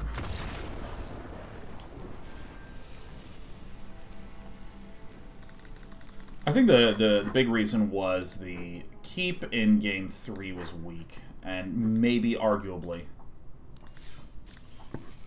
Raven Magus, that's correct. You're correct, Raven Magus. You're correct that I could have sacked the dog to prevent the Fire Prophecy cycle, but I'm a broadcaster and I just don't really care that much to do these tiny optimizations when I'm just like laddering with a deck for fun while chatting with people. Like, it's one of those like would increase the win rate by 0.05%. I don't care that much to do. Yeah. I think it's better to have the land.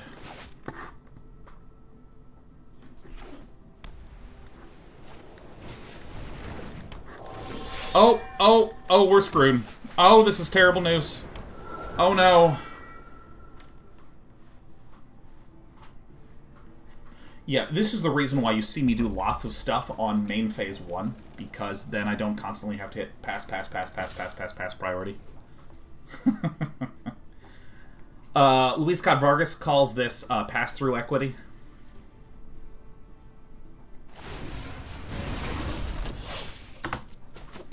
Oh, I hate to see this. Actually, I should have exchanged this. Oh, man, I sure screwed up big time.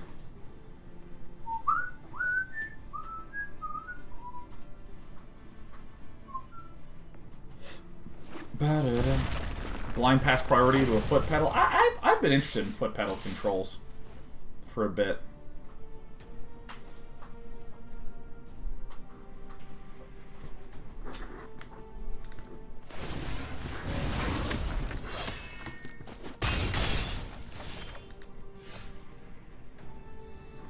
Yeah, I mean, I think this is the one.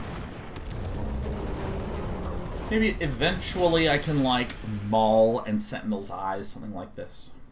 Quasimodo, please spell my name correctly. Am I getting fucking Embercleaved? Oh, I'm letting this resolve. I'm not gonna. You use foot pedals in games? Yeah. I think the broadcaster Albert Chang talked a bit about how he had like a lot of foot pedals and would hit stuff. Oh, Reidane blocks. Oh, it's impossible. How is a man expected to read through these situations? Oh, and Villain didn't even do that shit. Oh, yeah, that's what I'm talking about. Bang.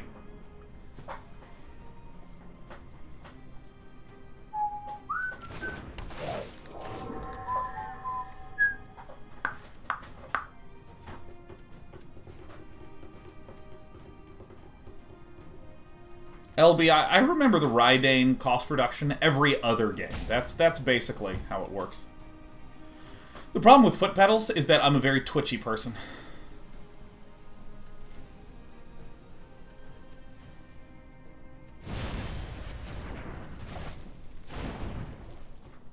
Yeah, I don't give a shit about that. It looks great.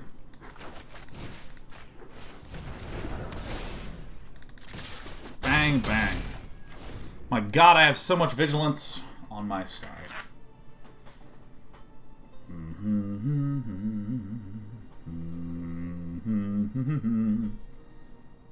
This deck is just fantastic. It just sings. It's just so good.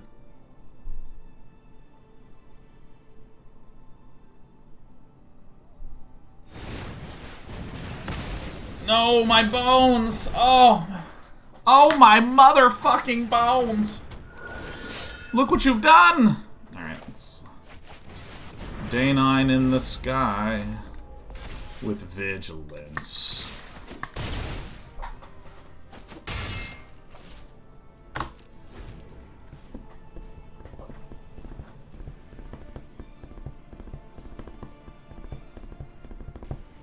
Alizorius says, I just lost to this deck.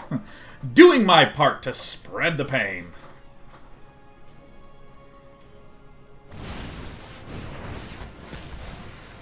Oh no! Oh my god, no! Oh god! Oh, it's lethal! Oh no! Quip on this! Bang bang! Submit!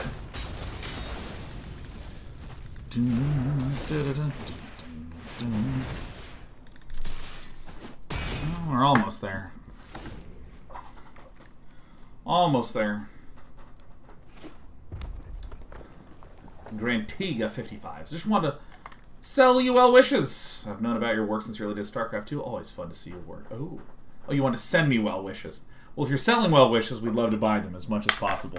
Because today's a little bit. I love Day 9's whiny chat voice. It's a recent favorite of mine, Mr. Diron. No! Oh God! I hope Day 9 loses. Oh, I don't think he's playing right. No. The haters. Oh yeah, in a channel that is like hater free as a channel can ever be on the internet. That's what Day 9 TV is. That's just a bunch of sweet people being pleasant to each other and to me, and I'm calling out the haters.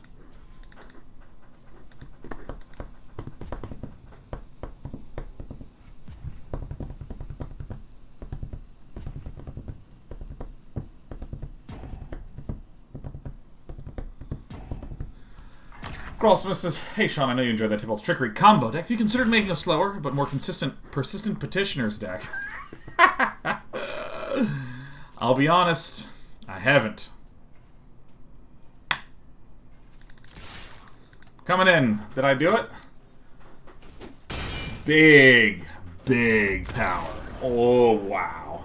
Oh my god, wow. Alright, we don't need the double strike. We probably don't need the Reidane. We want to have a lot of caskets made of motherfucking glass. Do we have things that... Well, someone did not plan this interface out very well, did they? We don't have a lot of ways for that to do much, huh?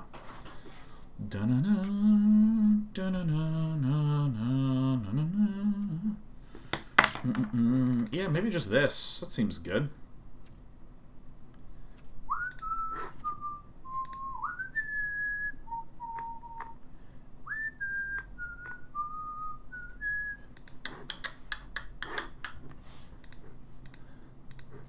There's really no haters. No haters here. Everyone's really sweet. The stuff that pains me is when someone who's trying to be nice but also very controlling steps in.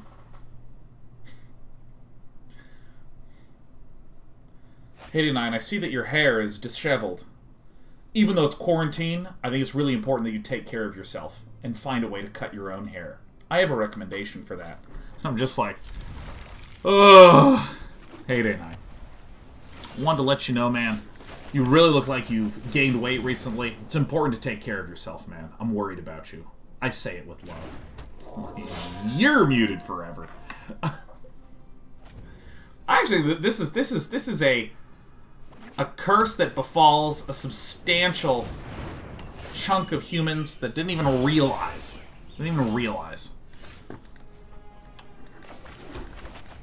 Substantial chunk of people have rationalized that they're being helpful when really what they're doing is being controlling.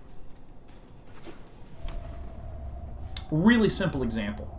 I call this pickle jar syndrome, which is a little bit different. Pickle jar syndrome is a little bit different, but...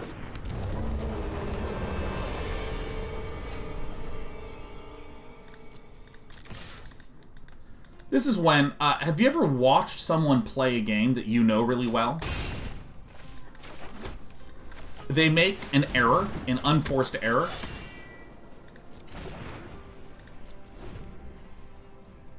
Why did everything come out tapped? What happened? Why could I not have played this? What happened? What happened? Oh, these are snowlands. Right. There's snow lanes. There's snow lanes. There's snow lanes. There's snow lanes. Have you ever watched someone play one of your favorite games and they're messing something up? Have you ever felt just how hard it is to not want to type in the chat, here is what you're supposed to do? Isn't that interesting how challenging that is? To just not step into, you need to do this, you need to go here, you need to do this. That is bad behavior.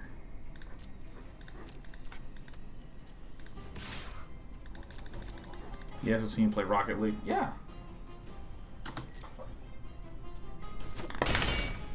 And well, I just mean that urge is perfectly normal. All right, that urge is perfectly, totally normal. Right? It's completely normal to see someone be like, I want to step in and try to tell them what to do. And there's a sort of person who then maybe provides a suggestion or says something like, hey, do you mind if I give some thoughts here? Things like that. Totally great. Wonderful. Totally terrible. I keep forgetting about this. My opponent has a bunch of shit made of glass.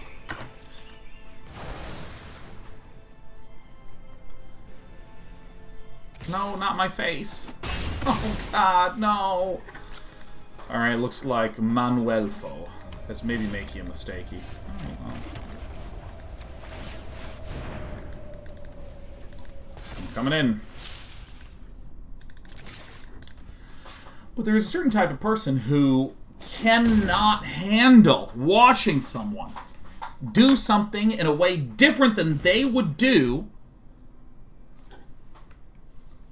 and they just start stepping in. Hey, I really want to help you out. I think many of you may have been here for instances like this in Dota or something like that. Hey, Day 9. I'm a Dota player of this caliber. I was wondering if I could maybe give you some advice on stuff to do. And I say, no thanks. And then, you know, I keep playing.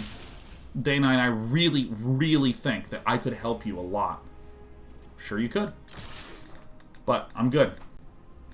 Day 9, please. Please, Day 9. And then what happens is this specific instance of this person was like starting to yell, Day 9, look, do this and do this and do this. And I gave him a timeout. It's like, look, I know that you want to help, but you're not actually helping, you're trying to control me.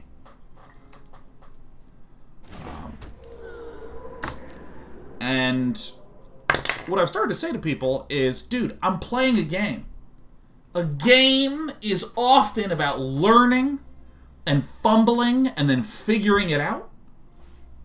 And that's the fun part. The fun part is figuring it out. Stop taking away my fun.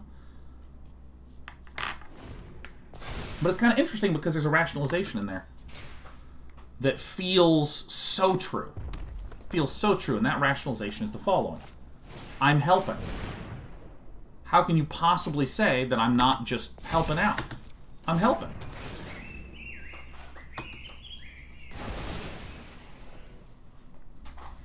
Alright, so it looks like we won. And it's like you're not helping. You're not helping. Unsolicited help is often one of the most consistent, abrasive, incorrect things to do, period.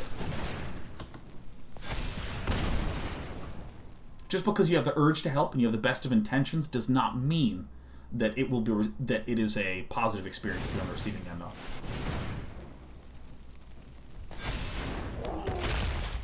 And here's the thing that I think is maybe hardest of all. Alright, we win. Oh, this fucking thing has vigilance, doesn't it? I was gonna get protection from white and just smash into the face.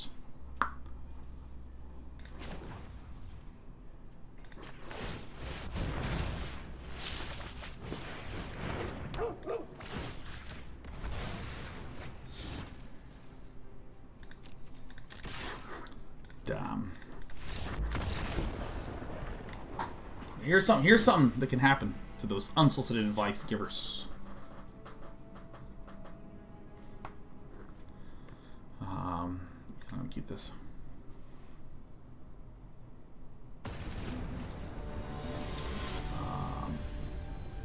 But yeah, no, it is possible that if I were playing, say, Dota, and if I listened to what your advice was, that I could have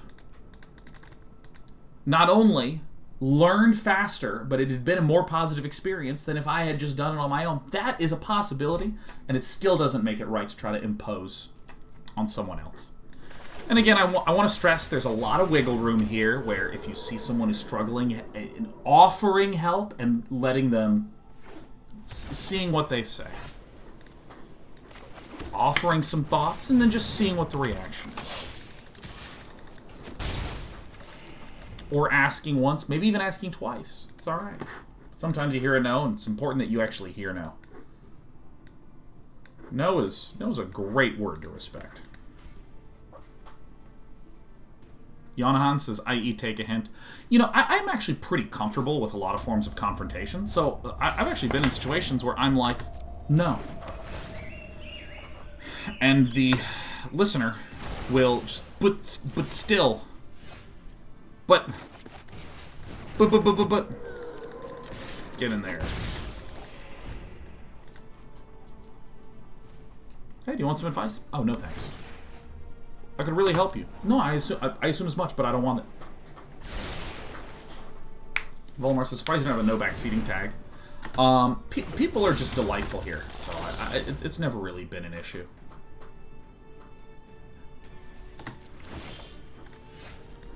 And plus, I mean, I'm typically playing a good amount of games where I just know a lot of what I'm doing.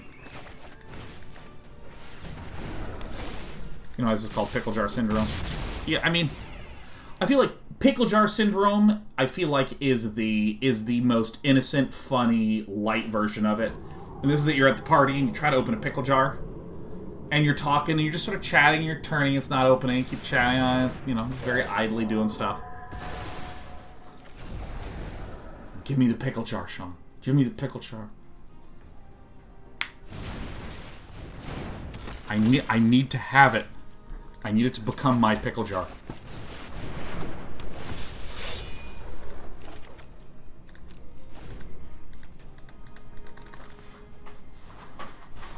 And the thing is that, like, the pickle jarring is, like, in one of those minor situations, you know, where I'm like, la la la la la, I gotta, like, fill out a form, and I'm like, where do I sign this form? Because it's right there, Sean, there, like, right there. Like, you know, it's like normal stuff, like normal stuff. There's a difference between that and then the person who's like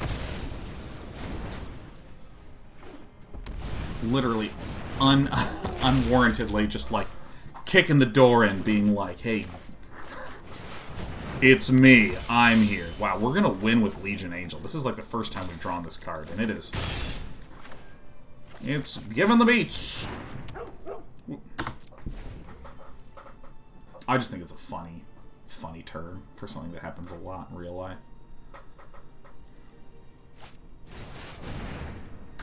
Alright, well that's not going to do it.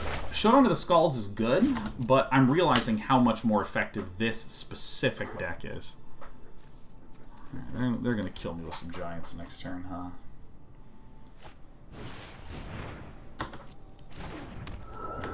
Sean, give me the pickle jar.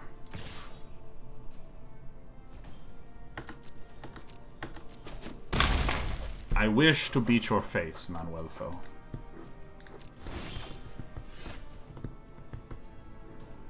Is that it? 1, 2, 3, 4, 5, 6, 7, 8, 9, 10, 11.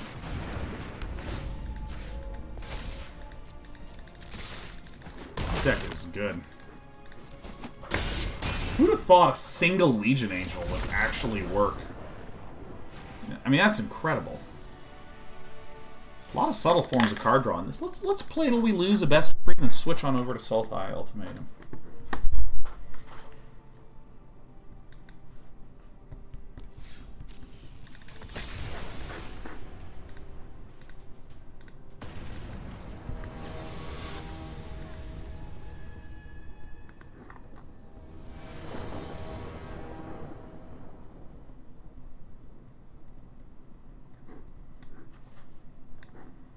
Mockthal has gifted us 5 on this fine day. Wonderful, Mockthal. How are you doing on our wonderful Tuesday? Wonderful Tuesday. Mockthal says, hey, I just want to say thank you for all the content you make. Also, thanks to your Kaldheim review. I looked up a rule and found out I've been playing Magic the Gathering incorrectly at home for the past 5 years. Fuck yeah! What's the rule? What's the rule? What's in the fucking box? Alright, we are up against the Jeskai cycling list. So this is going to be a bit of a pickly one, huh? I want to know this rule. I want to know the rule so bad.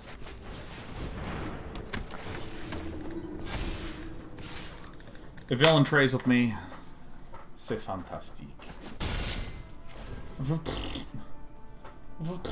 Wow, no cycles for Oogie, huh? Cold Dragons, this is why MTG Arena is great. It handles all the rules automatically. Yeah, it's just, it's stunning. It's incredible, even.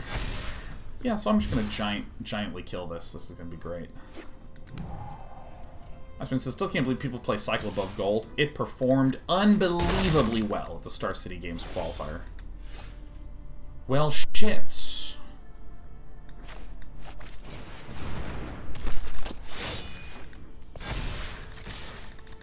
Bing bong. I think, I don't know. Its cycling deck is incredible. Especially with that. What? It's not going to create a 1/1 bird token with flying. Whenever one or more creatures you control with flying deal combat damage. Look at my hand and draw a card. What? Oh my god. I'm annihilating this bird, man. This bird is out of here. There's a few things on this earth I hate more than certain birds. A lot of birds I'm cool with. Not this bird.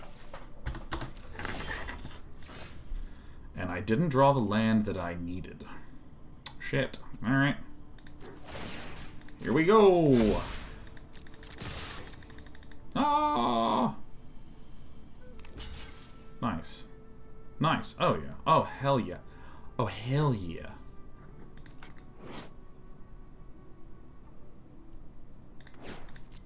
Okay, so this doesn't do anything.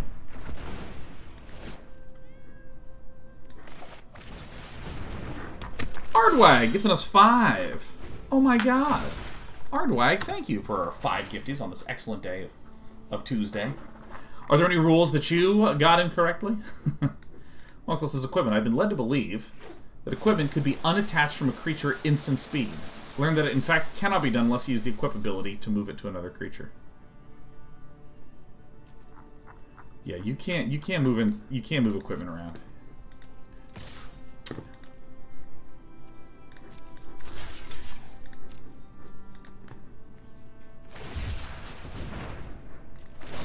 Splendor Mare. Put a lifelink counter. Alright, let's just get rid of this guy. Splendor Mare. Oh, look at all the life gain in Spain. I mean, like, what I really need is a land, because then I can just, like, absolutely giant kill this Biasted. EXE Zealot is looking forward to 4 years soon. Love you, Sean. Man, much love to you, EXE Zealot. Good to see familiar faces. And new folks stopping by. Show me what you got, Oogie. My Foxit has so much stuff going on. Yes, I think I've done it now. Are we serious?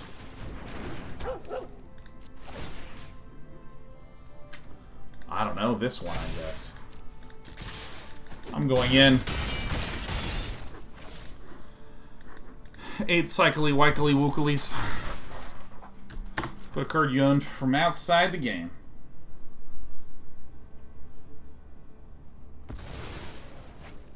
So you can actually move equipment around at instant speed, but not by equipping. Cards like Cranial Plating have an attachability. Oh, sure. I mean, there's always cards to...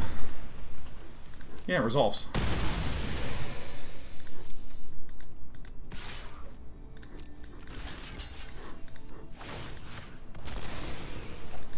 I've done it.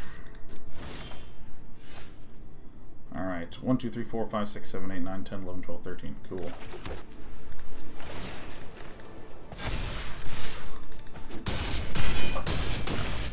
Victory.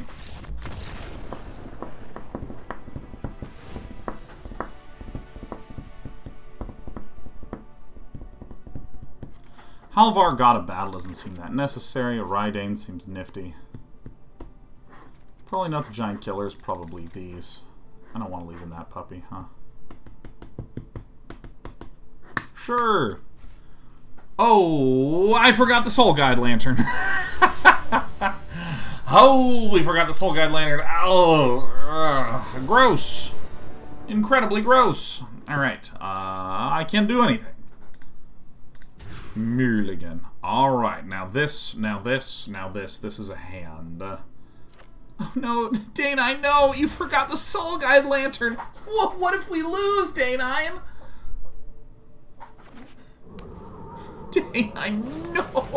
No, please. You need to see it. Ramos is sure you've been asked this before. What's your favorite movie?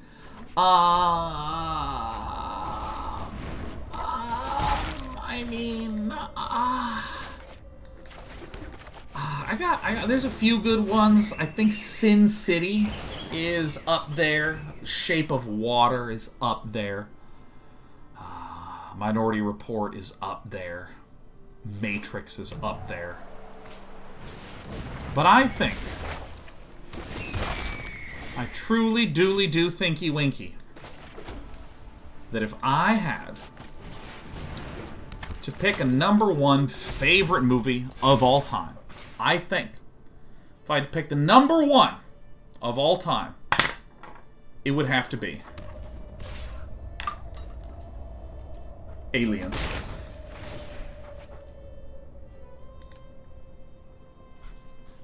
I think it's Aliens.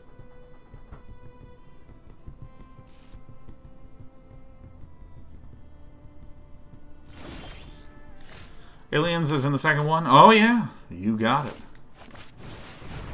When I'm down to just my fox, you know what time it is. I think Aliens. I think Aliens is like damn near perfect.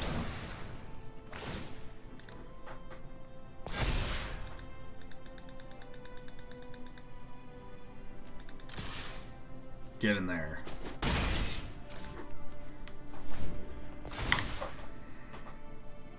Your business fox? That's right. My business fox.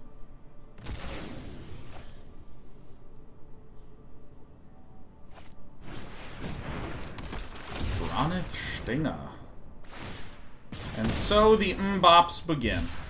Oh, this bird of the day is coming in, huh? Oh, she coming. I want it Reidane. You know, I think Aliens is just like a perfect movie. Every time I rewatch Aliens, it's just so good. It's just so good.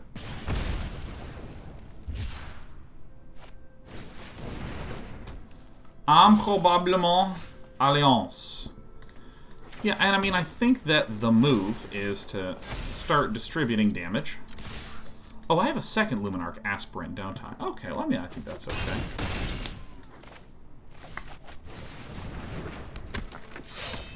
And we are 2 worlds apart. Matrix is what makes you like Aliens more than Alien.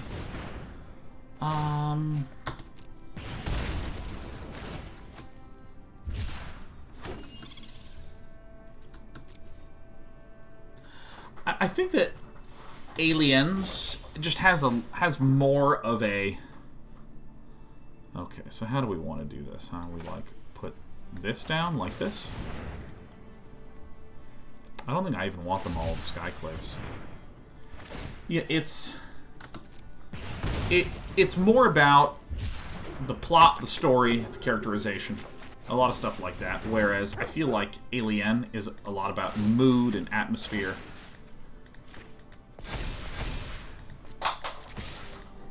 And like, oh me, oh my, what does it mean to have computer AI here.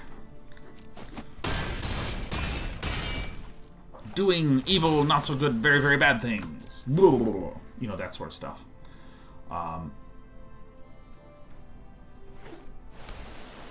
You know, yeah, I mean, like, Ridley Scott movies have a lot of, like, cerebralness to them. And I like things that are interestingly plotted movies. Sin City is certainly the most quotable movie I've ever seen. Particularly Marv's arc.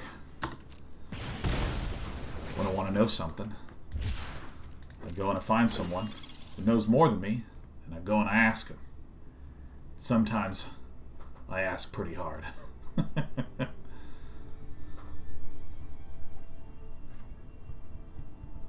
you seen Raised by Wolves? That's been on the list for a long time, Pure Loom. I really want to see that.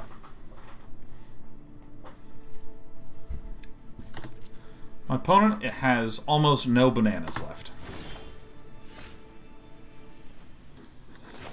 Alright. Let's try to do this.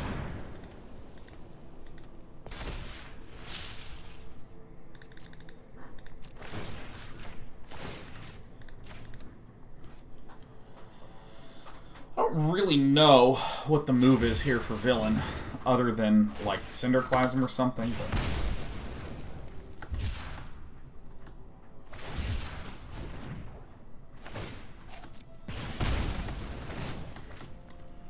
Alright, we're gonna play till we lose. Doesn't look like we got a loss coming. Yeah, I just loved Aliens for the...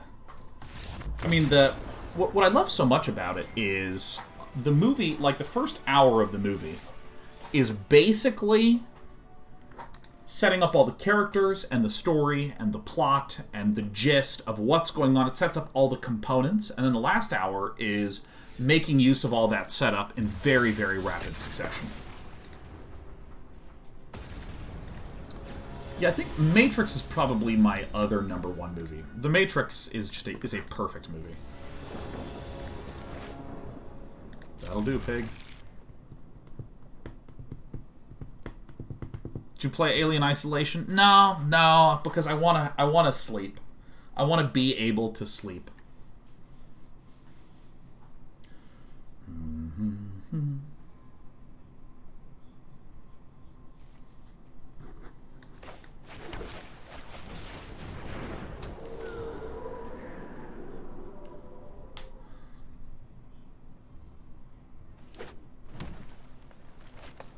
Boda Fogel is okay. I mean, I think I just swing in. If this exchange happens, it's fine.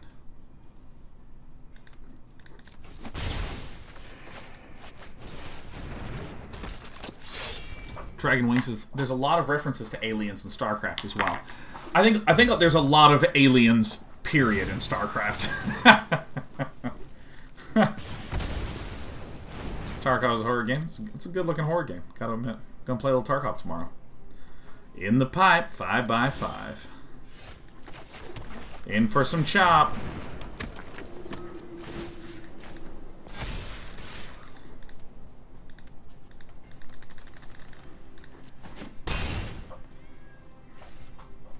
There's a lot of Tyranids references in StarCraft. Yeah, no, StarCraft Brood War is a disorganization engine, starring the lore of Warhammer 40k.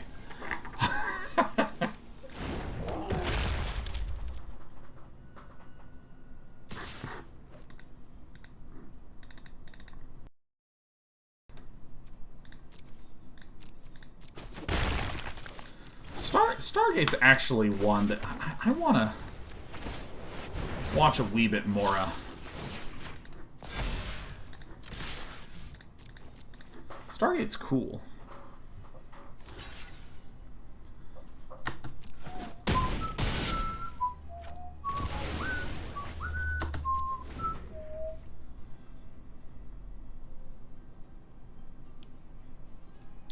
Magic Names says they really lowered the power of Space Marines for StarCraft. That is true, man. The Adeptus Astartes. Truly out-of-control ballers. Start to finish. There's not a lot of, like, Egyptian-inspired sci-fi or just Egyptian-inspired media. Am I right on that? Are there? Yeah, I gotta rewatch Stargate SG-1 because I watched Stargate Universe, which just was like, it was all right.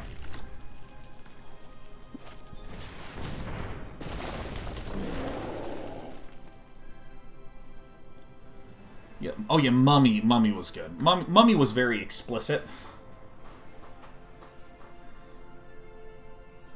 Oh yeah, the Necrons in Warhammer 40k are very Egyptian themed. Yeah, see, Appa Yip Yip. Oh, by the way, Appa Yip Yip, you gifted 9 subs yesterday. I want to say thanks.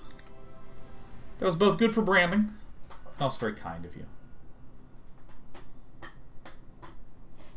I Am Mustela says, wait, is Stargate Egyptian based? Well, I mean, it depends on the language that you're using. It's like there are shows that have an Egyptian resonance to them. Bang. Maul the Skyclaves one time.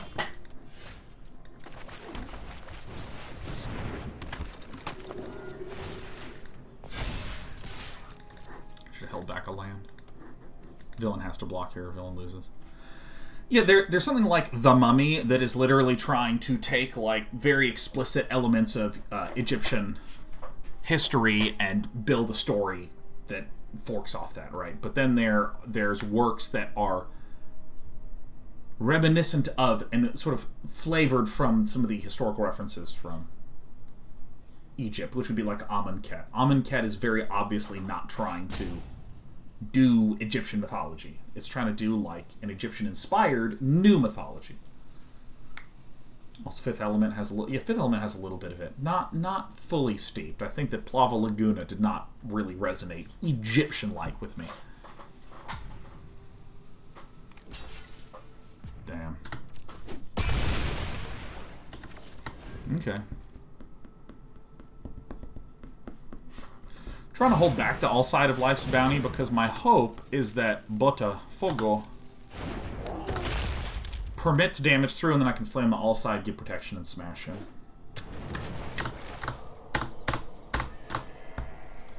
Skip it. Skip it like a Polaroid picture. You know what to do.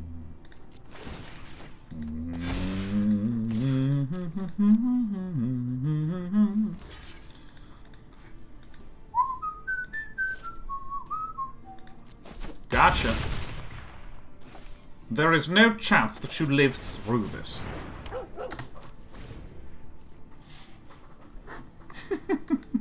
Thalana says, ah, come on, Egyptians were the leading releasing culture of synth space operas. I suppose that is true. That is indeed a gap in my understanding.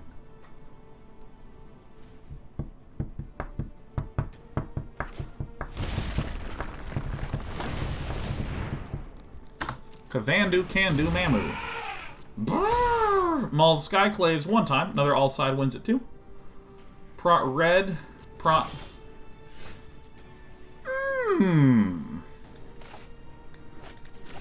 Frankly, just this is fine.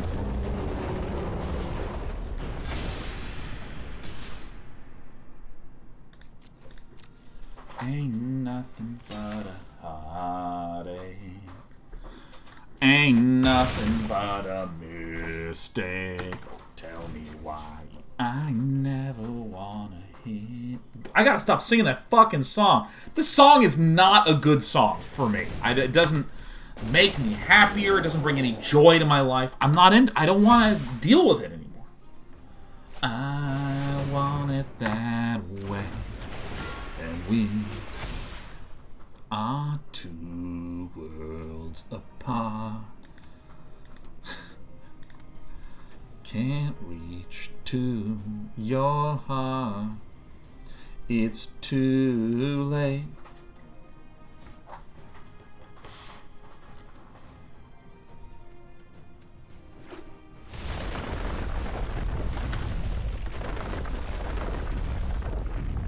Bring it on. Oh wait, we did it.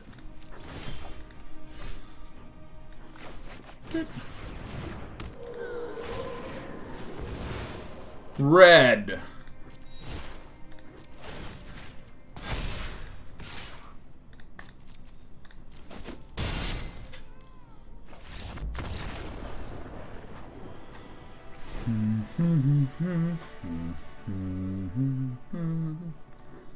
Probably want to get rid of these.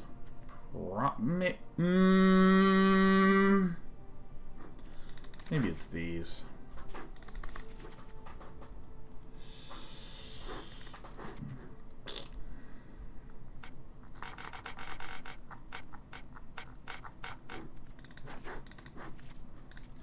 Try something a little weird.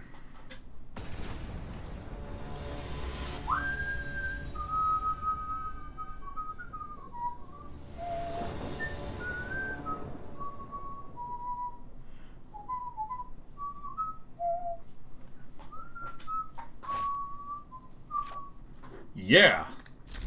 Yes.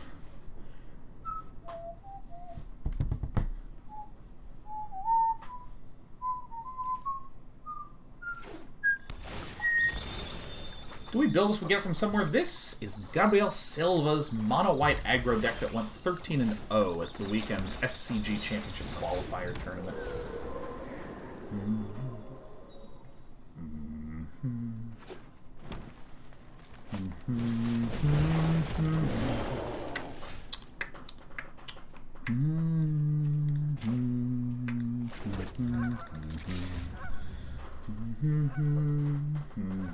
Well, if you're not blocking with it, then why aren't you swinging with it? I can't block it. I can't do it.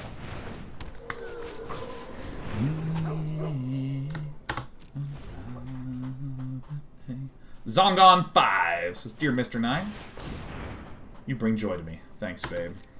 My pleasure, babe. Babe. Oh, this absolute... This dirt bag.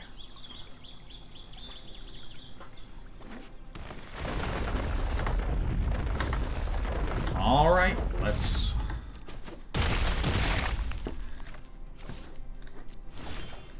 get low.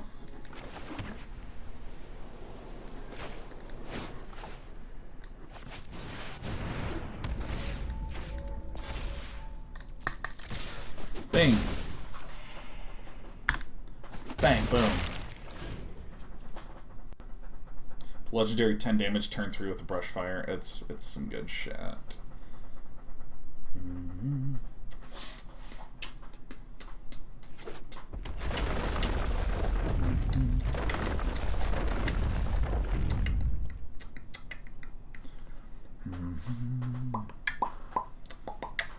Okay, so... Oh! That permanent loses indestructablement. Oh! No! Oh my god, I'm gonna have to reattach them all to Skyclave! What is he doing? Oh no! Going to 9. I'm gonna go back up to 10 after this. This was horrible. I'd rather do that which is expansif first. Actually, maybe the better play was equip the Maul to the Alseid, increase my health, and then next turn I can go Skyclave Glass. Yeah, that's what I should have done.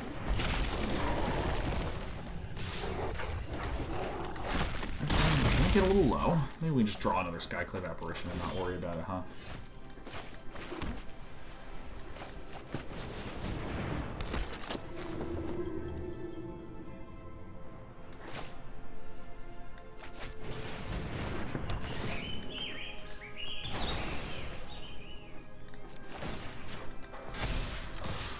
Oh!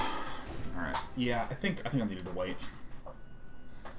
I mean, getting bopped in the face and dying is... Yeah, it's very possible that it happens, but that's alright. Going to 1. Feeling fun.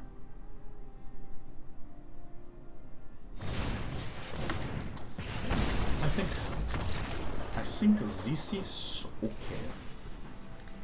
Clickety-clacking right on through.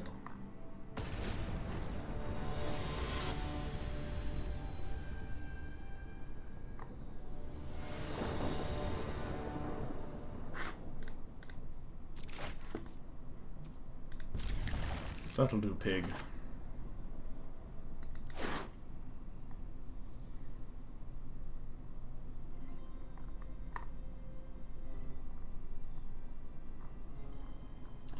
I was saying we play, we'd lose, but we just might keep winning, you know. How many lands are in the deck? 18, 4, 1. Is it 23, I think, Flame Seekers. You can actually look. You can hover on the screen and it'll have the deck list right there up in the top left. Maybe the top right even. Maybe the top right even.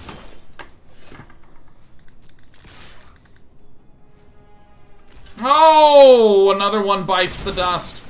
Removal is highly effective. Yeah, 23. That feels sensible. We have a good amount of 4-mana things. And frankly, we need to get to 4 in order to activate. Nice. We need to go to 4 in order to activate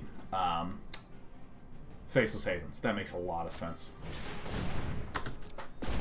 I want to hit for 5. It's all I've ever wanted to do. Oh, please, please go. Please fall. I want your health to get down to 0. Yeah, no, I'm definitely gonna start doing this as hard as I can.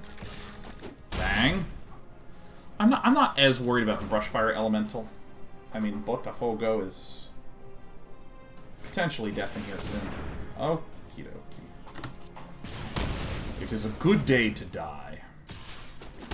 Land one time. Oh, land one time. You love to see it. Legion Angel. Legion Angel. Unbelievable.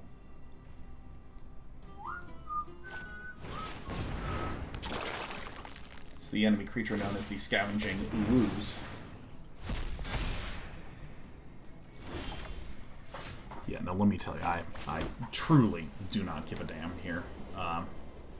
Skyclave Glass Casket is a very efficient play, but I mean, I think that Legion Angel is perfectly acceptable. I mean, each Legion Angel that lands can block, so.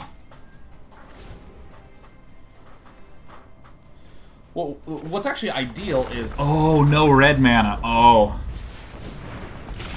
Perfect. C'est parfait.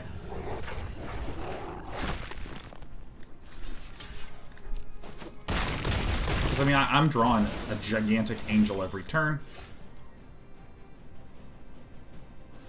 No, let's go for the kill, right? Because we can just snatch. I think this is the better one to snatch, because if it comes back, it's less threatening.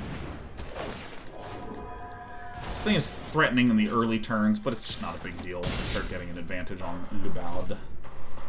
And now I can Maul the Skyclave, the Legion Angel. I can Skyclave Apparition a blocker.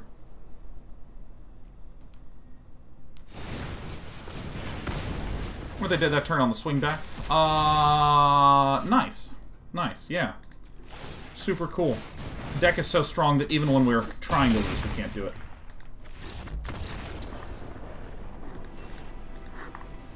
And again, great opportunity. This is an ideal opportunity. Instead of saying, couldn't you have, or didn't you, or why not, just, you can just say, I think the swing back was lethal. That's it. Just start making more declarative sentences in life. Helps a lot. You also come across much more composed. You just make declarative sentences.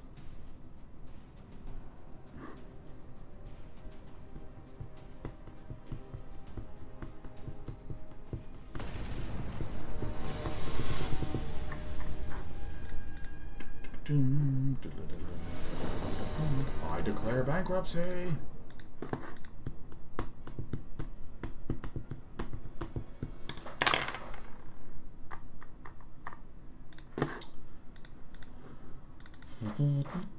I also recommend putting in qualifying phrases like I believe, I think.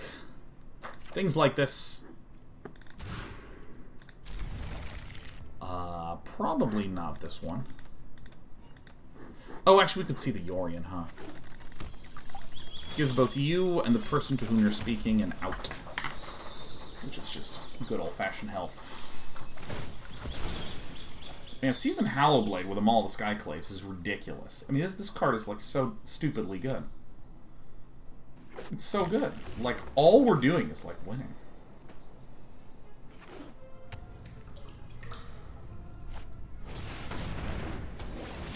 Wolf Willow Haven, eh? Alright, well, let's play a little Hallow, pal. Oh yeah, Shadowcast, my speed refreshers told us all to stop raising our voice inflection at the end of our sentences, because we weren't asking questions, and it made us sound more confident. Raising your voice is really common to do at the end of sentences in California.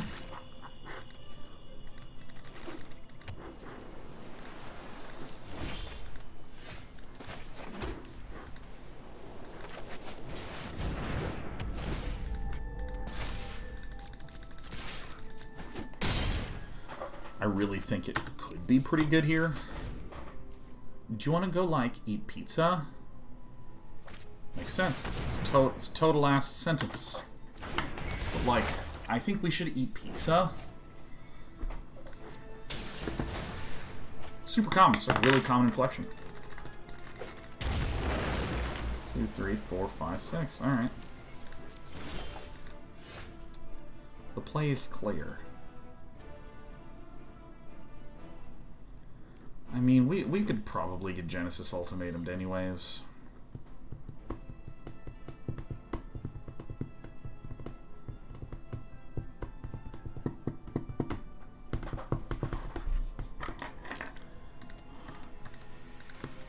I don't think I can win in 2 turns, so I think I just maximize the damage.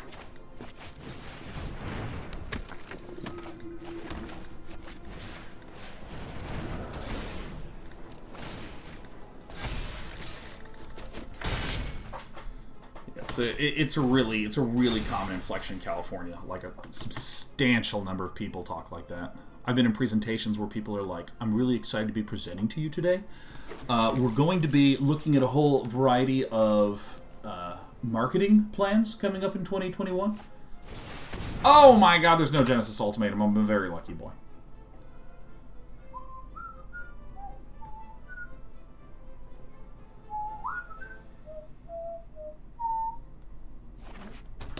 It was alarming as shit when I got to California at first. It's just, you notice it immediately. I grew up in Kansas, and for any of you who don't know, any non-Americans here, the Midwest is known as just a supremely neutral accent. Alright, well, I'll do this.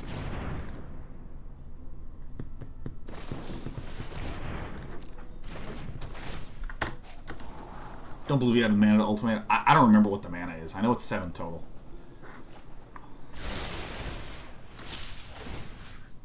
Why not? Faceless Haven is really good.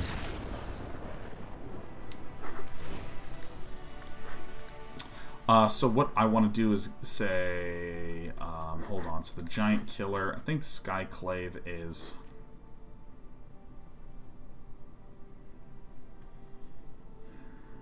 Well, I know we want this guy. Probably the Reidane. It's probably not the Halvars, maybe.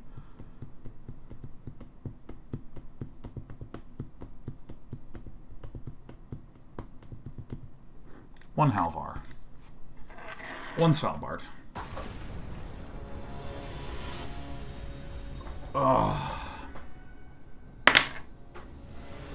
Aaron Commander says, what are your thoughts on list videos say their sentences with the same up and down and every time? Dude, it's horrible. Hi, I'm here to present some information where I do this tone. Hi, this is lore, and every sentence is structured like this. I couldn't watch it. It was great content. The intonation just like. However, is this the ideal way to proceed?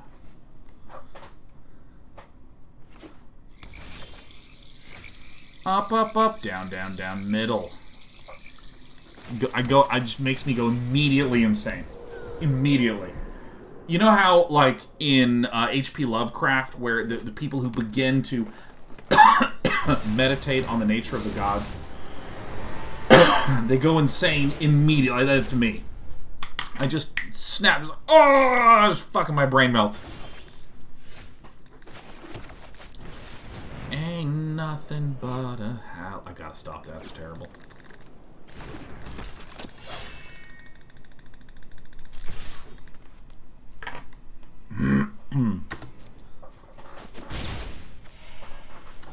The Drannith Magistrate.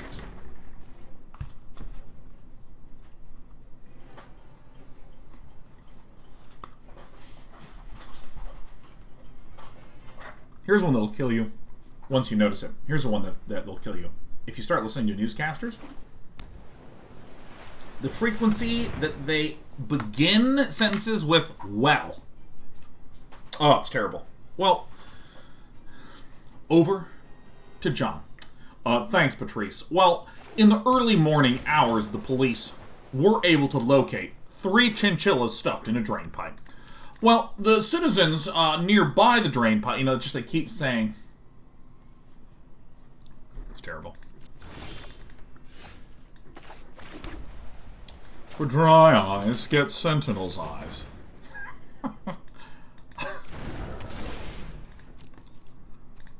I'm coming in, Wild Willie.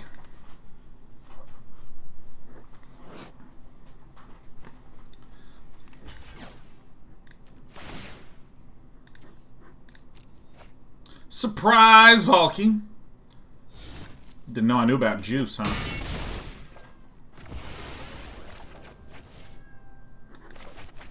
I'll play it. It's fine. I'm looking forward to having all this exiled with an extinction event. I wanted it.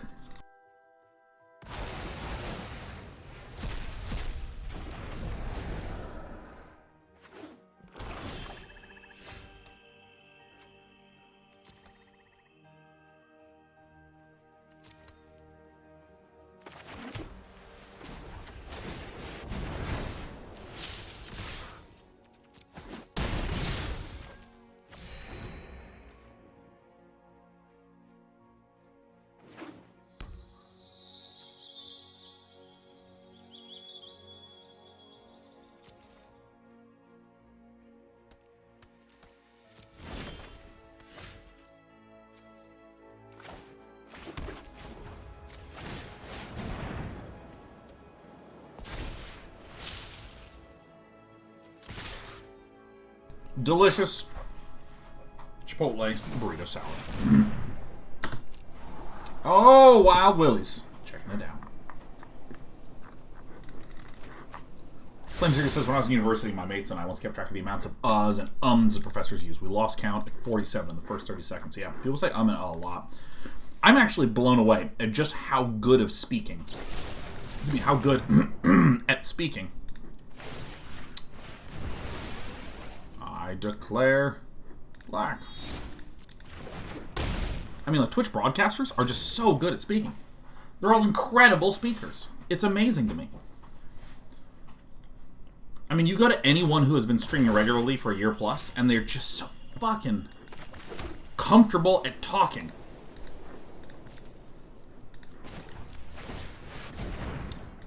Oh shit, I messed up the order. Well, whatever, YOLO. Here we go, Wild Willie. Oh, I'm coming for you, Wild Willie. Yeah, I just screwed up.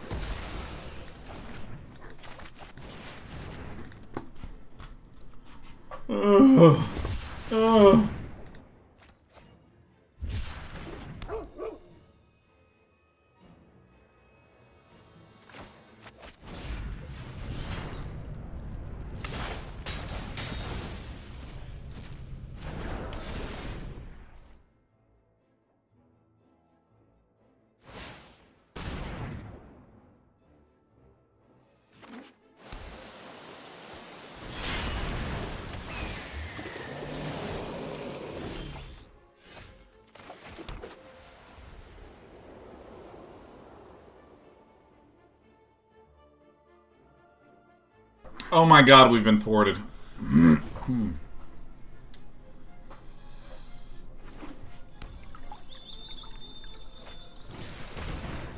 Willow! I mean, this is... We've slowed the bird down, for sure. Drannith Magistrate! It is I. This actually looks a lot like my brother. Look, it's Nick Tasteless Plot. Nick absolutely has a beard like that. What's your favorite deck right now, Sean? I like my big red aggro deck.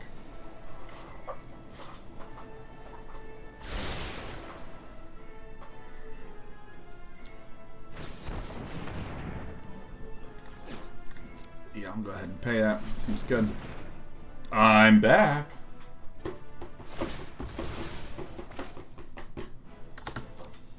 Yeah, my big red deck's really fun. Watched my brother play Valorant the other night. It's really fun. Yeah, he's doing a lot of coverage for Valorant for the Korean leagues.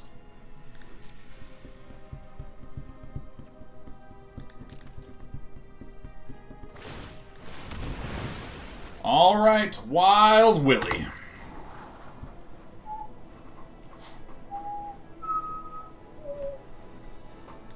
Dun dun dun dun dun dun dun dun dun. Uh-oh. Oh my god, he's drawing 2 cards. Pay 7, draw 2. That's how it's done, baby. Alright, so we'd like to draw some action. We have not. I don't think I should have put the Sentinel's Eyes on this thing. I think I should sacrifice the Selfless Savior. Alright. Thank goodness. Alright, it's time for my Faceless Haven to shine. It is time. Fate says, I keep saying I feel like as a qualifier in my speech and I can't break the habit. I think it's a reasonable thing to say. It's actually quite good to have that as a habit. Unless you're saying it in situations that are ridiculous. Like if something costs $3 and you're like, I feel like it costs $3. Then you just sound like you don't understand how money works, Lambdaphage. And that's funny. That's funny. I feel like this is the on button. Unbelievable. What a play from Wild Willie. What a good dog. Alright, I can cast some shit now. Worms are their money, and bones are their dollars.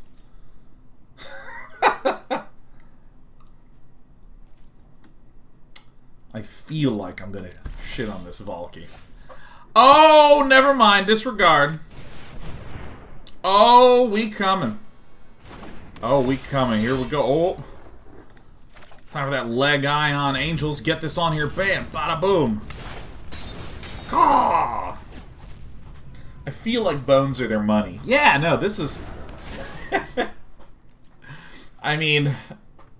Listen, Lambdaphage, I say I feel like, and I think that... I say that all the time.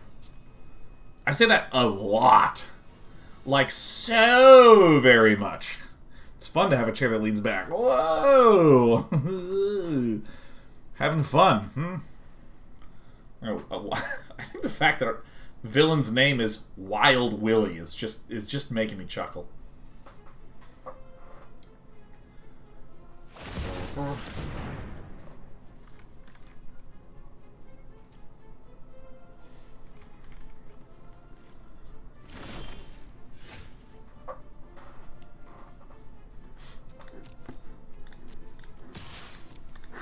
Shadowcase says, I have to disagree. I find I feel like to imply it certainly, or given out if you're found to be incorrect. I've been trying to switch to I think as a consequence, though to be fair, that may have something to do with society's dismissal of feelings. Yeah, I actually... I both agree it gives a sense of uncertainty, and I think there is extraordinary strength in doing that. There's something that, like, I experience quite a bit, which is a power imbalance. Say, for instance, of meta convention, and someone comes up and says, oh, hey, oh my gosh, are you day 9? This is 4. Alright, that's getting exiled like crazy. Can't believe Villain's done this. Here I come. Saw it coming.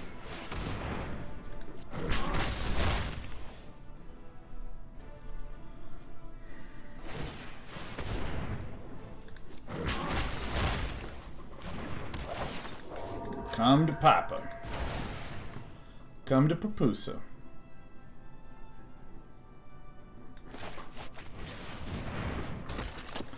Yeah, I will wind up in situations where there's like a power imbalance, where someone who comes to me at a convention has watched my show a lot and obviously wants to say hi or maybe wants something like signature of something, you know. And if I'm like, no, I'm busy, that will hurt 100 times more than if they called one of their friends, and their friend texts back, "No, I'm busy," because there's a power differential, right? And so I think it can be very valuable if you're in that sort of power differential situation to figure out ways to soften your language. Six Ross says, what power do you actually have over them? They want a bunch of shit from me. Like saying hi, wanting conversation, wanting to say hello, wanting to maybe say something nice. And from them, I don't want anything because I just learned that they existed. You know, it's like the boss-employee power dynamic. In maybe an abstract sense. You know what? I don't want you to cast that one.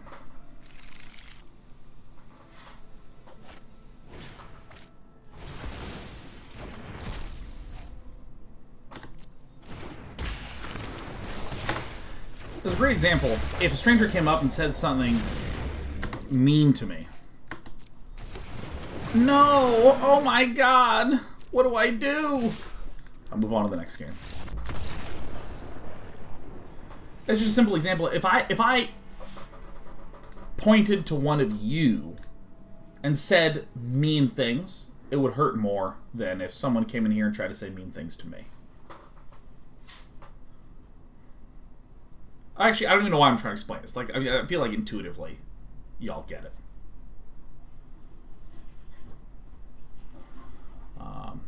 Yeah, so I like having phrases like, I feel like this, I think like this. Because, like, let's imagine, ooh, this is going to be fun to imagine. Let's imagine that I am the head of a multimedia company like Disney. Not Disney specifically, my own thing. Based on my last name. It's called Plot. That's the name of the media conglomerate. Plot Entertainment.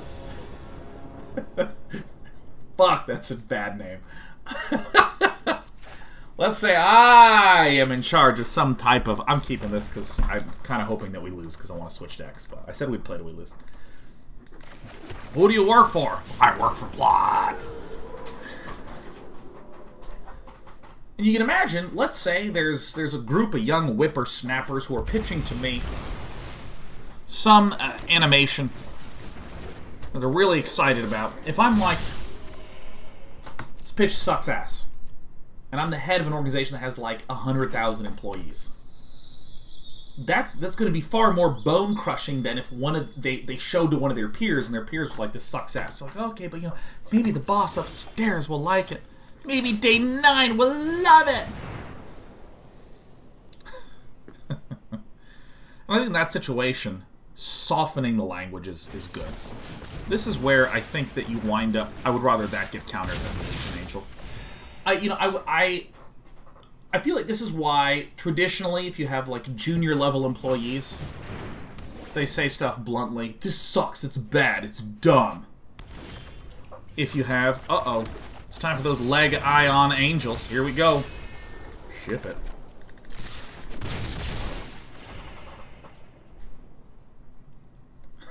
If you... Finding of the old gods, yeah, baby. Play them all. I'm playing all of these because we've seen extinction events. Yep. And let's get everything all odd together. Yeah, this is why the junior level plays in broad strokes, speak more bluntly, and then you start to get managers, senior levels who start saying things. Now, it's not that it's bad, it's that there's challenges. I think there's real challenges to that. I have some concerns. They don't say things are good, they say that's really interesting. When you get all the way up to CEO, you start speaking in things that are so neutral, it's hard to even name the meaning. They say things like, I think there's realities to consider. People thanking each other for clarifying shit. Okay, so...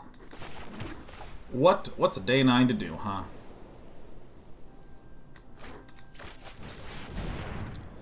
Let's play Reidane.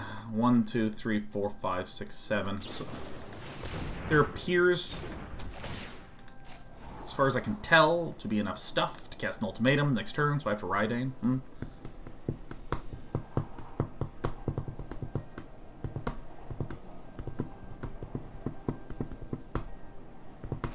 You know, that said, Shadowcat, like, there's situations where, for instance, if you are brand new employee in a very sort of more dominant environment, and you're using soft language, and people trample over you because they're not respectful people, then yeah.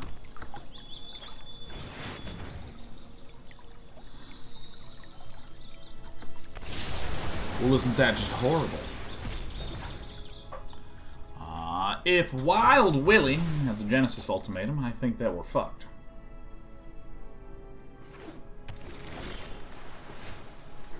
Alright, let's try to make the Legion Angel get all big.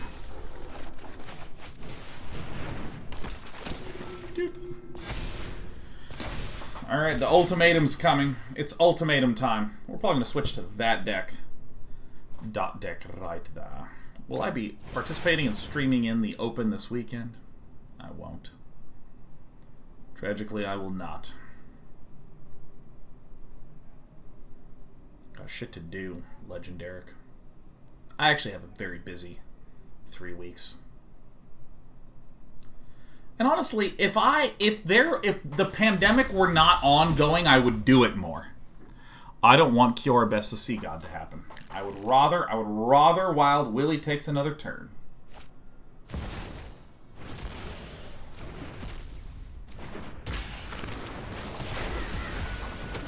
Caw, caw, caw, caw. I mean, I had a lot of health. I think we're doing good. I think that if there were no frickin' dumb frickin' pandemic, I genuinely think... Didn't I just try to avoid this? Well, fuck.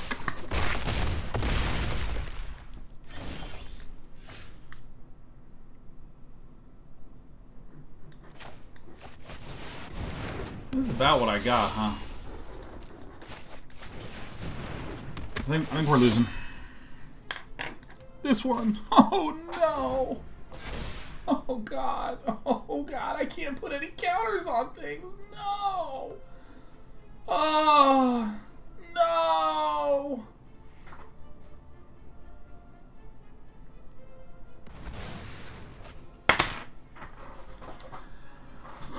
Oi, oi, oi, oi, oi. Well, isn't this the popular deck of the hour?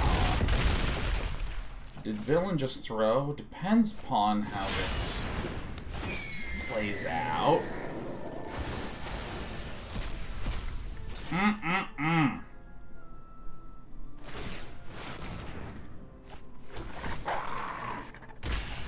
Well, it certainly looks like I'm dead as shit. You know what I'm saying?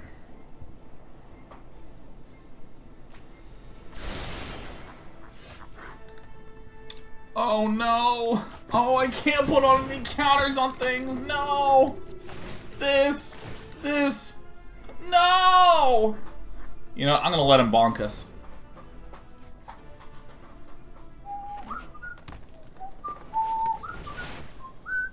Ooh. Wild Willie not taking the win. Rubbing it in our face. Oh yeah, by the way, that comes out with twice the loyalty because of Vorinclex. No, Wild Willie. Well, maybe Wild Willie just saw that we passed the turn and are dead. Yes! We got the 8/8 Kraken off the board. There's a chance.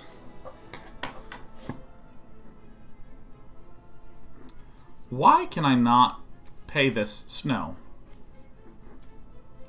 Serious question. Why can I not pay for the snow? Does anyone know? Is something disabling this? Oh, I'm auto-passing. I figured it out, everyone. You skipped the blockers? No, it's not about... I had full auto-pass on. That's what happened. I was like, why did it not give me a phase? Why did it not permit me to do that? It's because I just hit enter and leaned back.